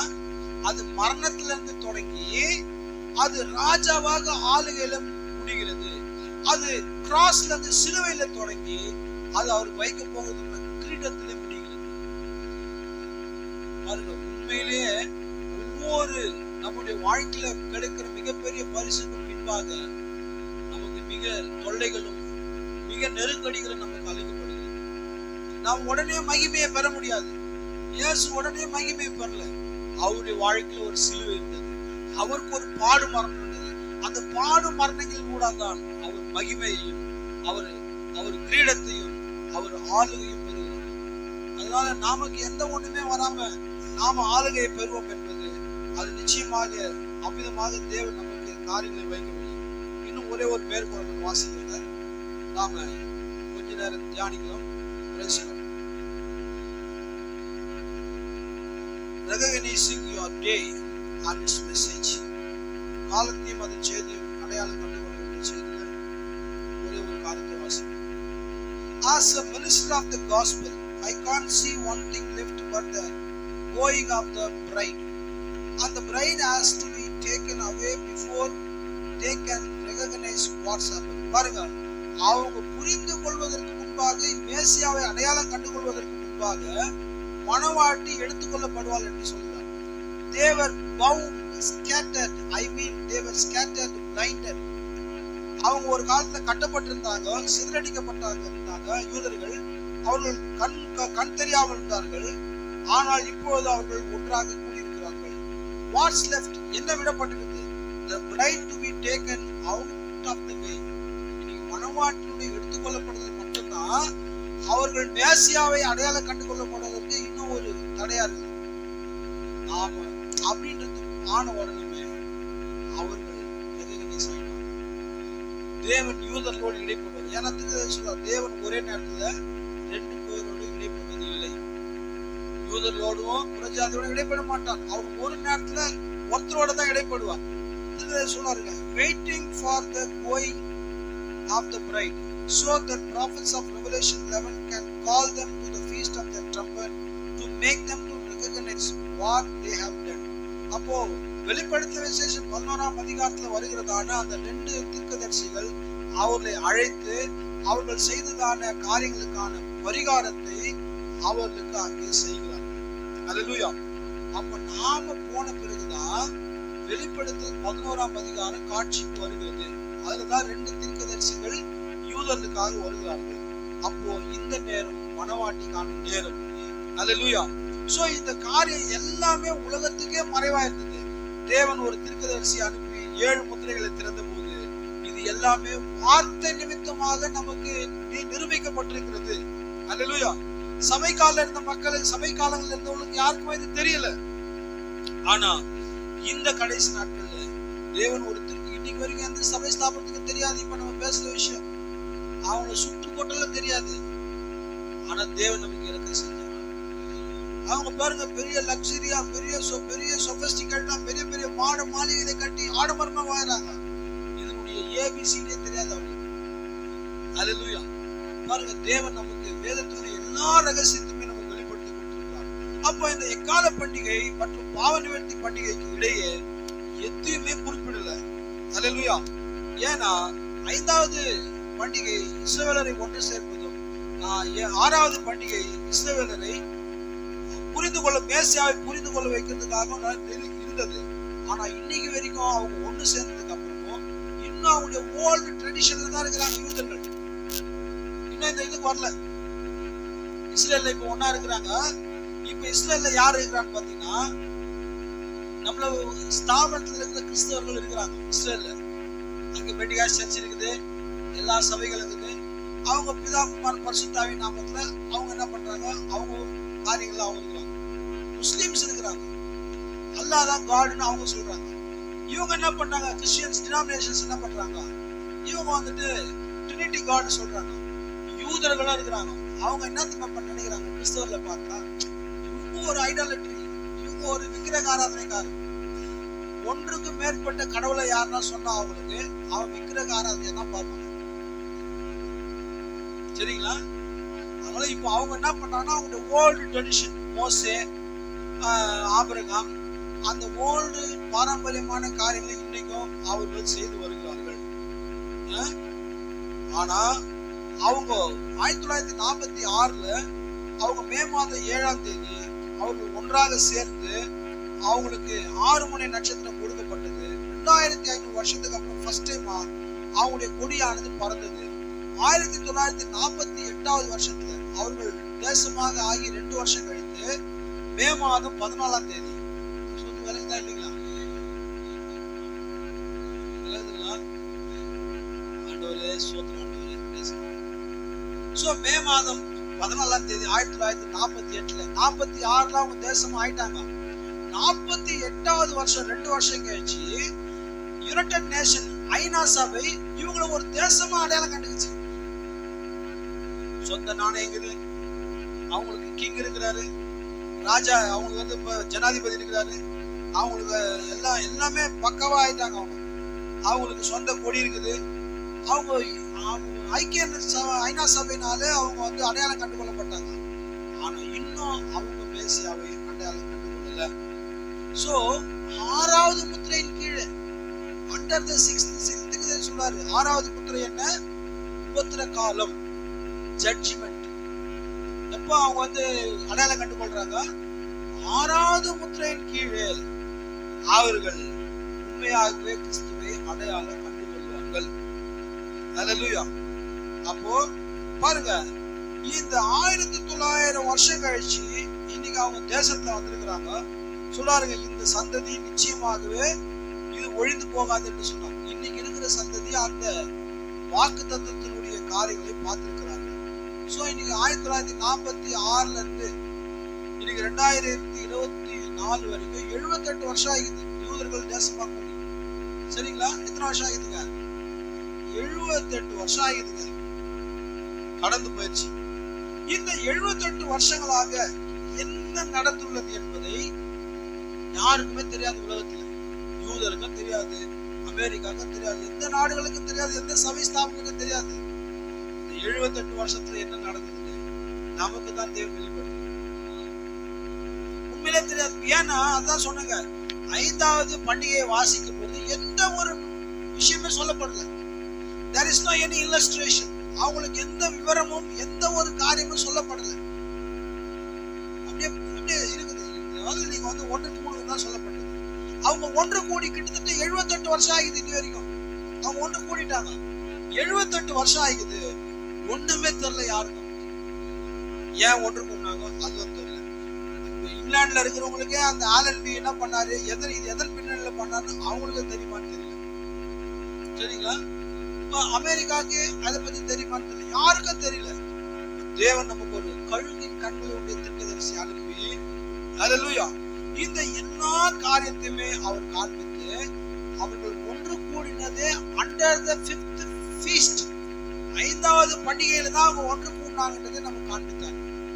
இல்லைன்னா நமக்கு ஒண்ணும் தெரியாது. நம்ம என்ன நினைப்போம், 47 நாங்க சுதந்திரம் வாங்கினோம், அவங்க 46ல வாங்கினாங்க. இதுல என்ன இருக்குது? இந்தியா சுதந்திரம் வாங்கிச்சு 47ல, அது 5வது பண்டிகை கிடையாதுங்க. யூதர்கள் ஒன்று கூடினா 5வது பண்டிகை. புரியுதுங்களா? சோ அவங்களுக்கு ப்ராபசி, அவங்க அப்படியாக வர வேண்டும் என்று தேவன் அவர்களுக்கு வாக்குத்தத்தம் செய்தார். சோ இந்த 5வது பண்டிகைக்கும் 6வது பண்டிகைக்கும் இடையே தேவன் இந்த 78 வருஷ காலத்துல ஒரு தீர்க்கதரிசியை அனுப்பி எல்லா ரகசியங்களும் வெளிப்படுத்தியிருக்கிறார். அந்த ஒரு தீர்க்கதரிசி உலகம் முழுவதும் 7 வருஷம் பிரசங்கித்தார், 7 வருஷம் சுத்தி வந்தார். மரித்து போன 5-6 பேர் உயிரோடு எழுந்தார். ஒரு பையன் மரித்து போயிட்டான் பஸ் ஆக்சிடென்ட்ல. காரும் பஸ் இடிச்சு அவன் கூழாயிட்டான். ஹாரிகோல்மா இருக்கிறதான பின்லாந்து தேசத்துல இருந்தான ஒரு 9 வயது சிறுவன், 7-8 வயது சிறுவன், அவன் மரித்து சில மணி நேரங்கள் ஆயிடுச்சு. அந்த பையனை தீர்க்கதரிசி 2 வருஷத்துக்கு முன்னால பார்த்த தரிசனத்தின்படி அவன் உயிரோடு எழுப்பினான். ஒரு மெக்சிகன் லேடியினுடைய குழந்தை, அது காலையில மரித்து போச்சு. 11 மணி நேரங்கள் கழித்து ஜப வரிசையில வந்தபோது அந்த குழந்தையை தேவன் தான் உயிரோடு எழுப்பினார். அவ்வளவாக தேவன் இந்த 78 வருஷங்களா பெரிய காரியத்தை செஞ்சாருங்க. 1954ல ஹல்லேலூயா நாம சுதந்திரம் பெற்று 7 வருஷம் ஆயிடுச்சு. இதோ நமக்கு சுதந்திர தினம் வரப்போகுதுங்க. நாம 1947 சுதந்திரம் வாங்கணும். 48, 49, 50, 51, 52, 53, 54 நாம இந்தியா சுதந்திரம் கழித்து 7 வருஷம் கழிச்சு 7வது சபையின் கால 7வது தூதர் இந்தியாவுக்கு வந்தார். இந்த 7ஆம் சபையின் காலத்தில் தான மனவாட்டியை சந்திக்கும்படிக்கு தேவன் தாமே, ஏன்னா நாம ஒரு அடிமைத்தனத்துல இருக்கும்போது நமக்கு விடுதலையின் செய்தியை கொடுக்க முடியாது. அப்ப இந்தியாவுக்கு யார் தான் சுதந்திரம் கொடுத்தது? அப்படி இல்ல, கர்த்தராகிய இயேசு கிறிஸ்து கொடுத்தார் நம்ம சொன்னோம்னா இந்திய இறையாண்மைக்கு விரோதமா நம்ம பேசுகிறோம். அப்ப எங்க சுபாஷ் சந்திர போஸ், காந்தியடிகள் இவங்கெல்லாம் என்னதான் பண்ணாங்க நம்ம கேட்பாங்க. உண்மையிலேயே நமக்கு சுதந்திரத்தை கொடுத்தது கர்த்தராகிய இயேசு கிறிஸ்து. ஏன்னா பிசிக்கலா நாம அடிமைத்தனத்துல இருக்கும்போது ஸ்பிரிச்சுவல் ஃப்ரீடம் நமக்கு தரவே முடியாது. ஹல்லேலூயா. 7 வருஷம் கழிச்சு 7வது தீர்க்கதரிசி அமைச்சார்.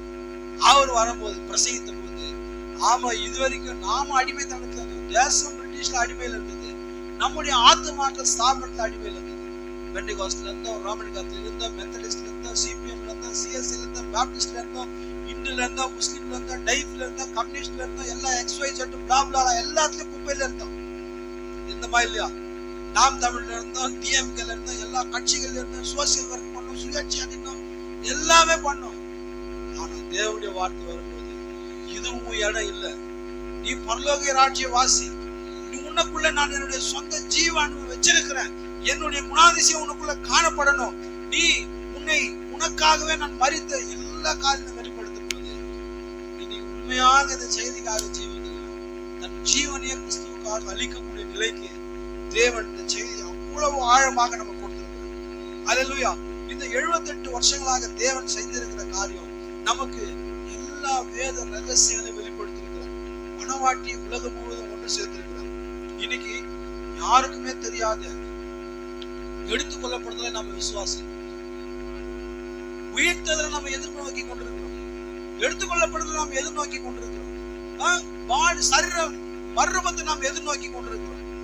உண்மையிலேயே திருமண விருந்துக்கான அழைப்பு எப்போ வரும்னு நாம் எதிர்நோக்கி காத்து கொண்டிருக்கிறோம். ஹல்லேலூயா. சோ பாருங்க, ஏன்னா ஒரு மகத்தான வல்லமையான தீர்க்கதரிசி நம்மத்துல நடந்து வந்து இந்த எல்லா காரியங்களையும் நமக்கு பரிபூர்ணமாக வெளிப்படுத்தி காண்பித்தார். ஹல்லேலூயா. அப்போ இஸ்ரவேல் அங்கே பாவ மன்னிப்புக்காக, அவர்கள் அந்த பாவ நிவர்த்தி பண்டிகைக்காக அவர்கள் எடுக்கப்படுகிறதான நேரத்துக்கு இடையே தேவன் தாமே இங்கே ஒரு மகத்தான ஒரு காரியத்தை இந்த மனவாட்டிக்கு செஞ்சிருக்கிறார். ஹல்லேலூயா. இதுதான் எழுதப்படலை இப்போ வரைக்கும். இது 78 80 ஆகுமா, 85 ஆகுமா, இல்ல 78 எண்டே முடியுமா நமக்கு தெரியல. இது 78 வருட காலத்துல எவ்வளவு காரியங்கள் தேவன் செஞ்சுட்டாரு. இது 78 வருஷ காலத்துல விஞ்ஞானம் எவ்வளவு உச்சகட்ட வளர்ச்சி அடைஞ்சுக்கு தெரியுமா? தெரியுங்களா? ஒரு 30 வருஷத்துக்கு முன்னாடி ட்ரங்க் கால் கொடுப்பாங்க செத்து போனா. இந்த ஊர்ல இருந்து அந்த ஊருக்கு ட்ரங்க் கால் கொடுத்தா அவர் எடுத்து ஓடுவார். இன்னைக்கு செத்துட்டாங்கன்னு சொன்னா நைட்டு தான் நியூஸ் வரும். இப்ப உடனே அப்படியே வீடியோ கால்லயே வரியெல்லாம் பாக்குறாங்க, கணக்காரர்லாம் பாக்குறாங்க, ஃபேஷன் பாக்குறாங்க. சொந்த எவ்வளவு அட்வான்ஸ் ஆயிட்டோம். இவ்வளவு வீடியோ கால்லயே யாருமே சாவில வீடியோ அப்படியே போன் வச்சுட்டே இருக்கிறாங்க. சொந்தக்காரெல்லாம் காட்டுறாங்க. இவ்வளவு அட்வான்ஸ் ஆகும். இது சாத்தானுடைய பிசாசுக்கு தெரிஞ்சிச்சு ஏதோ ஒன்று நடக்க போகுது, ஏதோ ஒன்று நடக்க போகுது, இது முடிவின் நேரம், இது அழிவின் நேரம், ஏதோ ஒன்று நடக்க போகுதுன்னு சொல்லி அவனால முடிஞ்ச எல்லா காரியத்தையும் அவன் செய்யறான். ஹல்லேலூயா. ஆமாங்க. 1906 வருஷத்துல சர்ச் ஏஜ் தொடங்குச்சுங்க. இன்னைக்கு லவோதிகியா சபை பாருங்க, நமக்கு சர்ச் ஏஜ் தொடங்கினதுக்கு அப்புறம் 3 வருஷம் கழிச்சு 1909 நம்ம தீர்க்கதரிசி பிறந்தார். கேக்குறீங்களா? 1914 முதலாவது வேர்ல்டு வார் வந்தது. எல்லாமே ஒன்றன் பின் ஒன்று. 1906 6 சபை காலம் முடிஞ்சு 1906 1906 லவோதிகியா சபை தொடங்குச்சு. 1909 தீர்க்கதரிசி வில்லியம் பிரணாம் பிறந்தார். 1914 ஃபர்ஸ்ட் வேர்ல்டு வார் நடக்குது.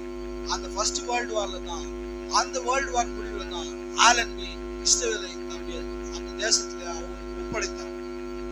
புரியுதுங்களா? அப்புறம் வேர்ல்டு வார் துருக்கியினுடைய கீழே இவங்க பிடிச்சிருந்தாங்க. அப்போது அவங்க விடுவிக்கப்பட்டாங்க. அந்த தேசம் யூதர்களுக்காக கொடுக்கப்பட்டது. நான் உங்களுக்கு அனுப்பிச்ச அந்த கொட்டேஷன் இன்னொரு வாசிச்சு பாருங்க, எவ்வளவு தெளிவாக தீர்க்கதரிசி பேசியிருக்காரு. அதன் பிறகு 2வது வேர்ல்டு வார் வந்தது. 1939 செகண்ட் வேர்ல்டு வார் ஸ்டார்ட் ஆச்சுங்க. அந்த வேர்ல்டு வார் ஸ்டார்ட் பண்ணும்போது பாருங்க, அவங்களுக்கு தேசங்களை அவங்களுக்கு கொடுத்துட்டாலும் அவங்க இன்னும் தேசமும் ஆகல. அவங்க அப்படியே வந்து தங்கி இருந்தாங்க. அவங்க அந்த ஊர்ல இருக்கிற மக்கள் எல்லாம் வந்துட்டு அவங்களுடைய தேசம் ஆயிடுச்சுங்க. 2வது வேர்ல்டு வார் முடியும் பொழுது 1939 இருந்து 1946 அந்த வேர்ல்டு வார் முடியும் பொழுது உலகத்தில் இருக்கிற எல்லா யூதர்களையும் மொத்தமா தூக்கி வந்து தேவன் உள்ள போட்டாங்க. ஹிட்லர், முசோலினி, எய்க்மேன், ஸ்டாலின் போன்ற சர்வாதிகாரிகள் தேவன் ரொம்ப அழுத்தங்களை கொடுத்து, புரியுதுங்களா? ஆமாங்க, அவர் பார்வனுடைய இருதயத்தை கடினப்படுத்தலன்னா இவங்க வெளியே வரணும்னு எண்ணமே வந்திருக்காது. அடிமையாவே வாழ்ந்திருப்பாங்க. புரியுதுங்களா? பார்வனுடைய இருதயம் கடினமாக வேலைகள் கடினமாக இவங்களுக்கு என்ன நடக்குதுன்னா பாருங்க, நம்ம எப்படியாச்சும் இந்த ஊரை விட்டு ஓடணும்னு என்ன வருது. ஸ்டாலினும் முசோலினியும், இந்த பெனிட்டோ முசோலினி இத்தாலியில இருக்கிற சர்வாதிகாரி, ஜெர்மன்ல இருக்கிறதான அடால்ஃப் ஹிட்லர், இவங்க எல்லாம் தேவன் அதிகமான நெருக்கடிகளை அவங்களோட இருதயத்தை கடினப்படுத்தும் போது எப்படியாச்சும் எங்க ஊருக்கு ஓடணும்டா, இந்த ஊரே எங்களுக்கு வான அப்படின்ற எண்ணத்தின் அடிப்படையில் தேவன் தாமே அவளை 1946 அவருடைய சொந்த தேசத்துல பாலஸ்தீனுக்கு கொண்டு வந்தார். பெரிய பெரிய விமானங்கள்ல வந்து அவர்கள் இறங்கினார்கள். ஹல்லேலூயா. பாருங்க, இது கடைசி நேரம். இதோ அவர் வாசல் அருகே வந்திருக்கிறார். அத்தி மரத்தினால் ஒரு ஓமையை கற்றுக்கொள்வது என்கிறதான அந்த வேத வாக்கியங்கள் மிக பரிபூர்ணமாக நடந்து கொண்டிருக்கிறது. இப்போ 2 வேர்ல்டு வார் முடிஞ்சிருச்சுங்க. இஸ்ரவேல் அவங்க நாட்டுல இருக்கிறாங்க. பாவ நிவர்த்திக்காக காத்திருக்கிறாங்க. சொன்னாரு, watch where Israel is getting, that's God's time piece. இன்னைக்கு அவங்க எங்க இருக்கிறாங்கன்னு பார்த்தா அதுதான் தேவனுடைய கடிகாரம்னு சொன்னாருங்க. இன்னைக்கு அவங்க என்ன பண்றாங்கன்னு பார்த்தா பாரு, இன்னைக்கு அவங்க வந்துட்டாங்க, அவங்க தேசத்துல இருக்கிறாங்க. 78 வருஷம் ஆகிடுதுங்க. அல்லேலூயா. இந்த 78 வருஷங்களுக்கு முன்பாக அவர்கள் சொந்த தேசம் இல்லாம இருந்தாங்க. ஆனா இப்ப அவங்க சொந்த தேசமா வாழறாங்க. அல்லேலூயா. இன்னைக்கு அவங்களுக்கு சொந்த நாணயம் இருக்குது. எல்லாமே பாருங்க, அவங்க பாவ நிவர்த்திக்காக போயிட்டாங்கன்னா இந்த உலகத்துல அப்ப கொஞ்சம் பேர் இருப்பாங்க. அவர்கள் பாவ நிவர்த்தி செய்யப்படுவதை பார்க்க ஒரு கூட்டம் இருக்குதுன்னா அவங்க உபத்திரத்துல இருப்பாங்க. அந்த நேரத்துல என்ன ஜபம் என்ன ஆகாது. அல்லேலூயா. யார் தெரியல அப்ப இருப்பா, புத்தி இல்லாத கண்ணிங்க, ஸ்லீப்பிங் ஃபூலிஷ் வெச்சு ஆராயில உட்கார்ந்து தூங்கிட்டு என்ன சொல்லுங்க, அறிவே இல்லைன்னு சொல்லுங்க. நான் சொல்லுங்க அந்த ஃபூலிஷ் என்னதுங்க? ஃபூலிஷ்னா ஆமா, அறிவில்லாத நபர். அவங்களுக்கு சரியான இது இல்லை. அவங்க என்ன பண்றாங்கன்னா ஏதோ எங்க யாருக்கு பேசுறாங்க. ஆனா இவங்க பாருங்க, இந்த மாதிரியான மக்கள் தான் ரொம்ப, அதாவது ஸ்தாபனத்தை கூட ரொம்ப வாதிக்க பண்ண மாட்டாங்க. மெசேஜ்ல இருந்துட்டு ஐயோ விட்டுட்டமே கை கிட்ட வந்தது, இவ்வளவு கேட்டுமே, இவ்வளவு ஆராதனைக்கு போனோமே, நம்ம உண்மையா இல்லையே, வேதம் வாசிக்கல, செய்தி வாசிக்கல, நம்ம நேரங்களை தேவனுக்கு கொடுக்கலையே, ஐயோ நம்ம இவ்வளவு கிட்ட வந்து விட்டுட்டோமே. அவங்களுக்கு தான் பெரிய இக்கட்டா முடியும். அவங்கதான் மிகப்பெரிய போராட்டத்துல. ஏன்னா அவங்களுக்கு அடுத்து என்ன நடக்குன்னு தெரியும். ஆன்டி கிரைஸ்ட் வருவான். அவங்க வந்து என்ன பண்ணுவாங்க, ஆமாங்க இன்னைக்கு எப்படி ஆதார் கார்டு கொடுக்கப்பட்டது, ஆதார் கார்டு இருந்தா தான் எல்லாமே நடக்குது. அவன் ஒரு ஆதாரம் கொண்டு வருவான், அதை இருந்தா தான் பையிங் அண்ட் செல்லிங் நடக்கும். சரிங்களா? அது பாருங்க, அதை வந்து என்ன பண்ணுவாங்கன்னா அதை குளோபலைஸ் பண்ணுவாங்க, உலக மயமாக்கிடுவாங்க. உலகத்துக்குமே இன்னைக்கு எப்படி எல்லாத்துக்கும் நமக்கு ஒரு போன் நம்பர் இருந்தா தான் ஆதார் கார்டுல ஒண்ணு பண்ண முடியும், ஆதார் நம்பர் இருந்தா தான் பாஸ்போர்ட் எடுக்க முடியும். எல்லாமே அதுதான். மெட்ரோ ட்ரெயின்லயே கேக்குறாங்களா? பாருங்க, இதெல்லாம் நமக்கு வியூவா தெரியுது. நாம இப்படியே இருந்துட்டே போயிட்டோம்னா எடுத்துக்கொள்ளப்பட்ட பிறகு அவனுடைய அதிகாரம் இல்லாம வாங்கவே முடியாது, விற்க முடியாது, நாம எதுவுமே வியாபாரம் பண்ண முடியாது, நாம எதுவும் வாங்க முடியாது. நீங்க ஸ்விக்கில எனக்கு இப்ப பிரியாணி வேணும்னு ஆர்டர் பண்ணீங்கன்னா அவன் ஆதார் கார்டு மாதிரி வந்து அவன் வந்து என்ன பண்ணுவான், ரோமன் கார்டுன்னு ஒரு கார்டு கேட்பான், ஏதோ ஒரு கார்டு ஒரு பேர் வைப்பான், போப் கார்டுன்னு கூட வைக்கலாம், இல்ல நம்ம ஊர்ல கொலாப் பண்ணி போப் மோடி கார்டு கூட இருக்கலாம். அப்படியே வந்து என்ன பண்ணுது, எது பஜாஜ் ஆலியன்ஸ் 2 நாள் தானே டைப். பஜாஜ் நம்ம ஊரு, ஆலியன்ஸ் வேற ஊரு. டாடா சுசுகி, டாடா நம்ம ஊரு, சுசுகி வேற, மாருதி சுசுகி, மாருதி நம்ம சுசுகி வேற கார்டு. 2 கொலாபரேஷன் வந்து இல்லைங்களா? அந்த மாதிரி கூட பண்ணலாம். நம்ம ஊர்ல வந்து அப்படியே கொலாபரேஷன் பண்ணி ஒரு கார்டை கொடுப்போம், உடனே நீங்க அந்த கார்டு கேட்கும், இல்ல நான் அதுல சேர்த்துதான் நான் வந்து அண்டர் த போப்பு வந்துடுவேன், அண்டர் த ரோமன் ஆளுகைக்கு வந்துடுவேன், நான் வரமாட்டேன்னா நீ வாங்கவே முடியாது. எத்தனை நாள் வாங்காம இருப்ப? மதியானம் நம்ம நைட்டுக்கு பசிக்குமே, காலையில பசிக்குமே, வீட்டுல தண்ணி இருக்காது, டேப்ல தண்ணி வராது, கார்பரேஷன் போன் பண்ணா நம்பர் சொல்லு, நான் தான் பிளாக் பண்ணி வச்சுட்டு கேட்பேன், கரண்ட் வராது, ஃபியூஸ் புடிங்கிட்டு போயிடுவான். அல்லேலூயா. நாம் நினைப்பதற்கு மேல முயற்சி கூடாது. அதாவது இதெல்லாம் ஒரு இமேஜினேஷன் தான். இப்ப சொன்ன விஷயம் ஒரு இமேஜினேஷன் தான், இது இப்படியே நடக்கும்னு சொல்லல. ஆனா நம்முடைய சிந்தைகளுக்கு அப்பாற்பட்ட விதத்தில் நடக்கும். அங்க எப்படி நம்முடைய கண் காணவில்லை, காது கேட்கவில்லை, மனுஷனுடைய இருதயத்துல தோன்றாத அளவுக்கு தேவன் இந்த செய்தியை விசுவாசித்தபடி வாழ்ந்தவனுக்கு ஒரு மகத்தான காரியங்களை வச்சிருக்கிறாங்க. உலகம் இதுவரை கண்டராத உபத்திரம் வரும்னு சொல்லப்படுது. ஒரு லேண்ட் ஸ்லைடிங்கே ஜனங்களால தாங்க முடியல. வயநாடு நிலச்சரிவு லேண்ட் ஸ்லைடிங்க ஜனங்களால பாருங்க, எத்தனையோ பேர், 100 பேர், 50 பேர் செத்தாங்கன்னாங்க, 70 பேர் செத்தாங்கன்னாங்க, இப்போ 500 பேரை காணன்றாங்க. இன்னும் ஒரு மலை சரிவுல சும்மா 5-6 பேரா இருப்பாங்க.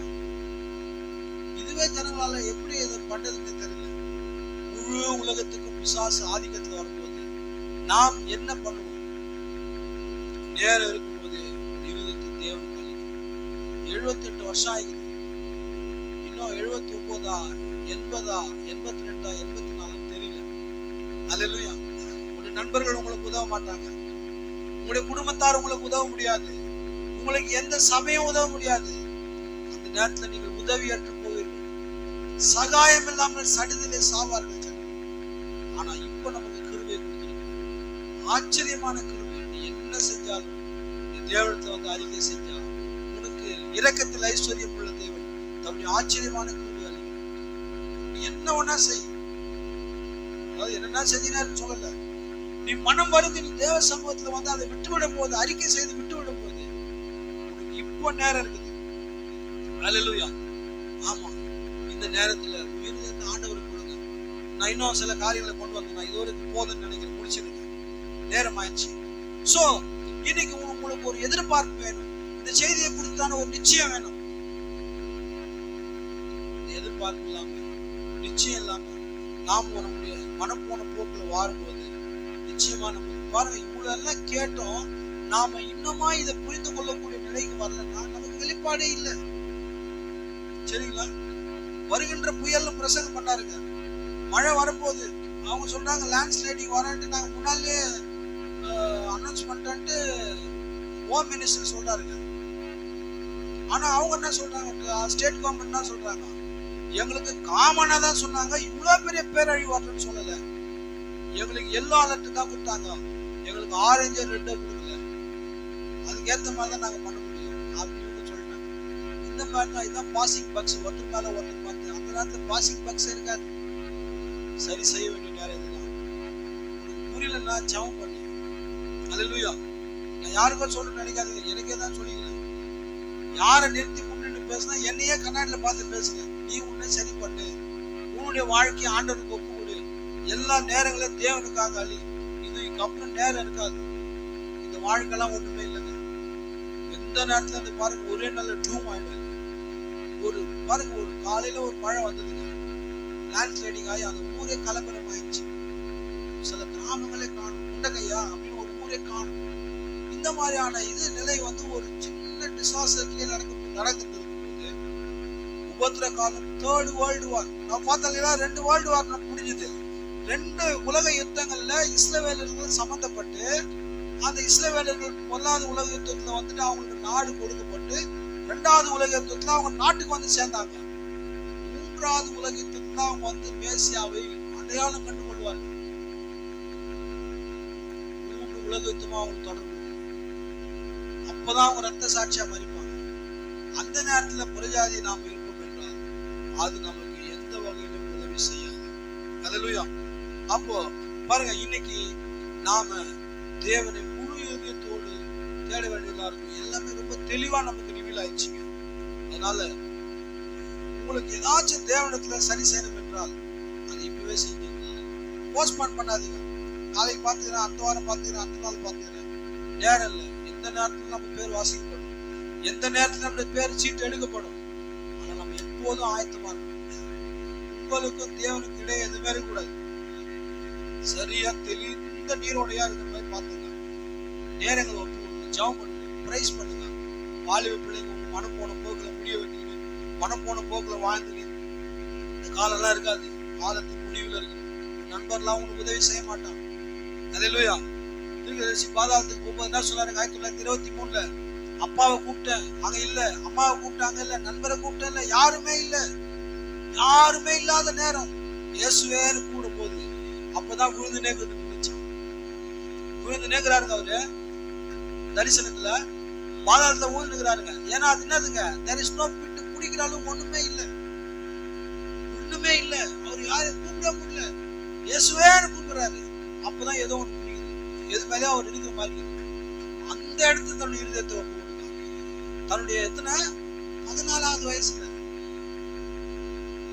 இன்னுமா நம்ம வாழ்ந்த மாதிரி நம்ம உலக பிரகாரமான வாழ்க்கை வாழ்ந்தோம்னா நம்மளுடைய வாழ்க்கை ஆசீர்வாதமா இருக்காது.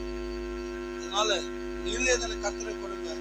அடுத்த வாரத்துல நாம 7 எக்காலங்களை குறிச்சு பார்ப்போம். புரிஞ்சுச்சிங்களா? 7 பண்டிகை புரிஞ்சுதா இல்லைங்களா? ஏதோ புரிஞ்சுக்குது கொஞ்சம் பேருக்கு, கொஞ்சம் பேருக்கு நல்லா புரிஞ்சுக்குது, கொஞ்சம் பேருக்கு ஏதோ பேசினான்னு மட்டும் புரிஞ்சுக்குது. ஓகே, நாம் அடுத்த வாரத்துல 7 trumpets குறிச்சு பேசுவோம். ஜெபத்தோடு வாங்க, கர்த்தர் உங்களை ஆசீர்வதிக்கட்டும். நாம் யாரும் எழுந்து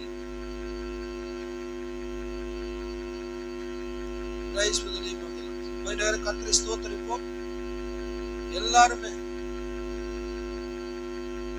கேக்குதுங்களா நான் பேசுறது?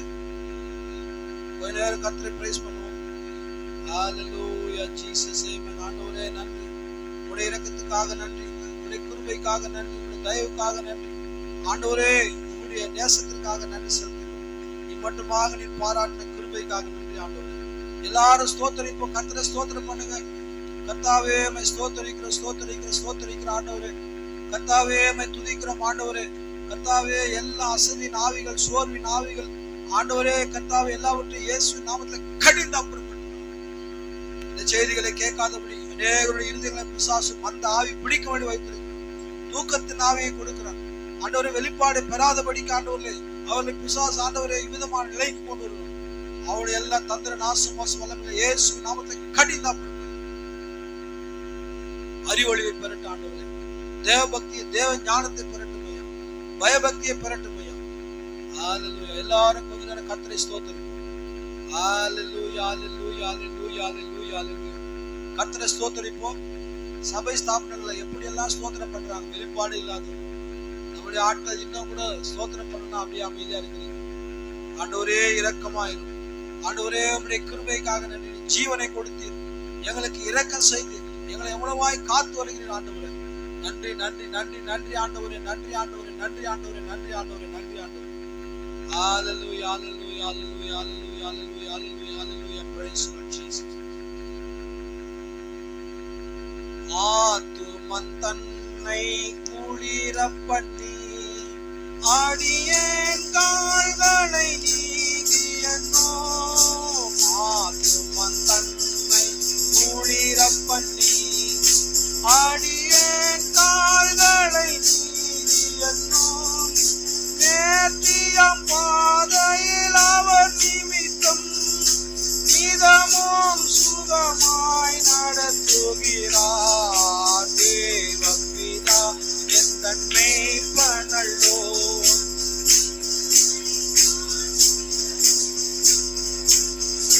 சானிழல் பள்ளம் இறங்கிடினோ சாற்றும் தீங்கு கண்டேனே.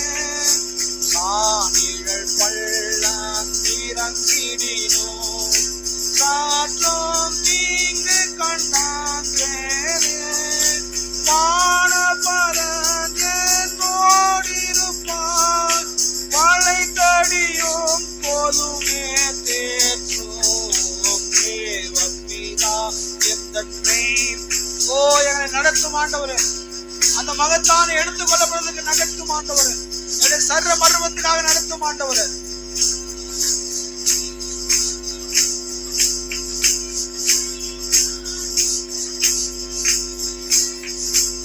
ஆயுள் முழுவதும் ஏன் பாத்திரம் அருளும் நலமும் நிரம்பும்.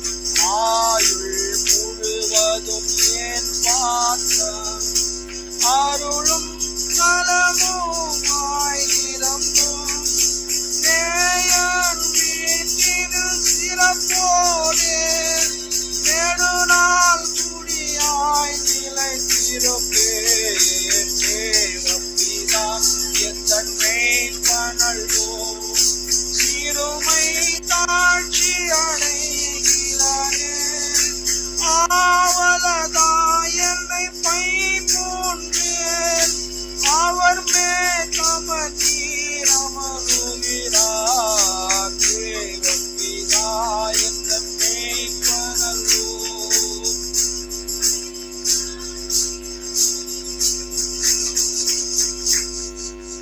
நம்முடைய தேசமத்தை தாழ்த்துவோம்.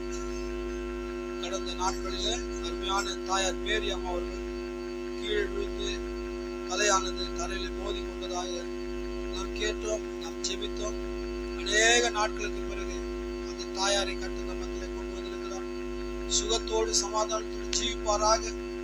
மோசேக்கு வயதாகும் போது அவருடைய சரீரத்தில் பலன் குறையவில்லை, கண் பார்வை மங்கவில்லை. அதே மோசே தேவனை தெய்வமாய் கொண்டிருக்கிறோம். இந்த தாயாருக்கு கர்த்தர் பூர்ண சுகத்தை அளிப்பாராக. நம்முடைய ஜெபங்களை அவர் நினைவு கூறுங்கள். நம்முடைய இருதயத்தை நாம் ஒவ்வொரு தேவ சமூகத்தில் தாழ்த்துவோம். கர்த்தர் தாமே நமக்கு இரக்கம் செய்வாராக. கடைசியாக தேவனுக்கு நன்றி செலுத்தி இந்த ஆராதனைக்காக எல்லாரும் ஒப்பு கொடுத்து ஆபிரகாம் அவர்கள் செவிக்கும்படியாக நினைக்கிறேன்.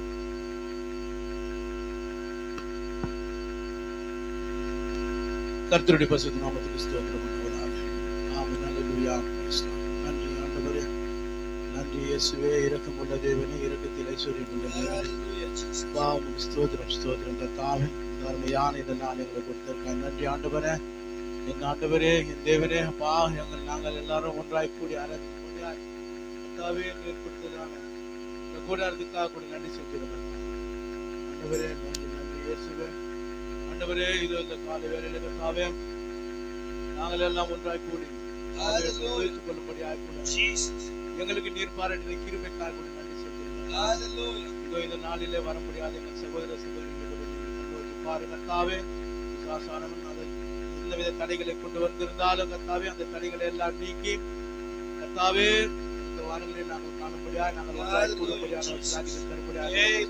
கர்த்தாவே ஆண்டவரே அதற்காக கூட நன்றி சொல்கிறேன் கர்த்தாவே.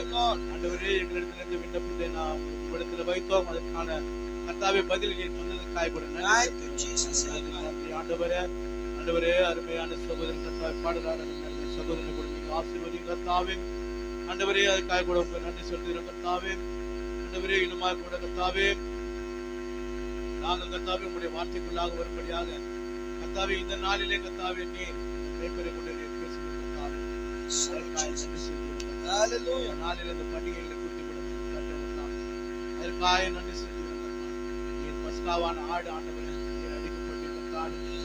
அந்த புளிப்பில்லாத அப்பமாக கர்த்தாவே உங்களுடைய வார்த்தையாக இருக்கிறது ஆண்டவரே. நீரே உயிர்த்து இந்த முதல் செதுக்கட்டை நாங்கள் அசைவாட்டி அதற்காக கூட நன்றி சொல்கிறோம் ஆண்டவரே. காலமானது கொடுமையாக இருக்கிறதை கர்த்தாவே இந்த நாளிலே கேட்ட கர்த்தாவே அதற்கான எல்லா காரியங்களும் கர்த்தாவே நிகழ்ந்து கொண்டிருப்பதை கூட ஆண்டவரே இதை கேட்கும் போது எங்களுக்குள்ளாக ஒரு பதறல் இருக்கிறது ஆண்டவரே. இந்த மீதம் இருக்கிற நாட்கள் நாங்கள் மீதம் கழிப்போம் என்று தெரியவில்லை கர்த்தாவே. ஆனாலும் விசுவாசானவர்கள் எங்களை தொடர்ந்து தொலை கொடுத்து கொண்டே இருக்கிறார் ஆண்டவரே. நீர் இரக்கம் பாராட்டும் ஒவ்வொருவர் மீதும் இரக்கம் பாராட்டும். நீர் அனுப்பினாத அந்த தீர்க்கதரிசியை கொண்டு கர்த்தாவே நீர் பேசின அந்த மகத்தான செய்தி மாத்திரம் இல்லாவிட்டால் கர்த்தாவே நாங்கள் புத்தியில்லாத கன்னிகளாக தான் இருக்கிறோம் ஆண்டவரே. இயேசுவே நீர் இரக்கம் பாராட்டும் எங்களுக்காக கர்த்தாவே. நீர் மகத்தான கர்த்தாவே இந்த காரியத்தை செய்திருக்கிறீர்கள் ஆண்டவரே. நீர் எங்களுக்காக வரவில்லை கர்த்தாவே, நீர் உங்களுக்கான கருத்துக்காக வந்தீர் ஆண்டவரே. கர்த்தாவே அவர்களுடைய பார்வையை நீர் மறைத்தீர் கர்த்தாவே. அவர்களை நீர் குருடாக்கி கர்த்தாவே பாவிகளான எங்களுக்கு வார்த்தையை ஏற்றுக்கொள்ளும்படியான ஒரு சாக்கியத்தை ஆண்டவரே அதில் நாங்கள் நிலைத்திருக்கும்படியாக செய்ய கர்த்தாவே.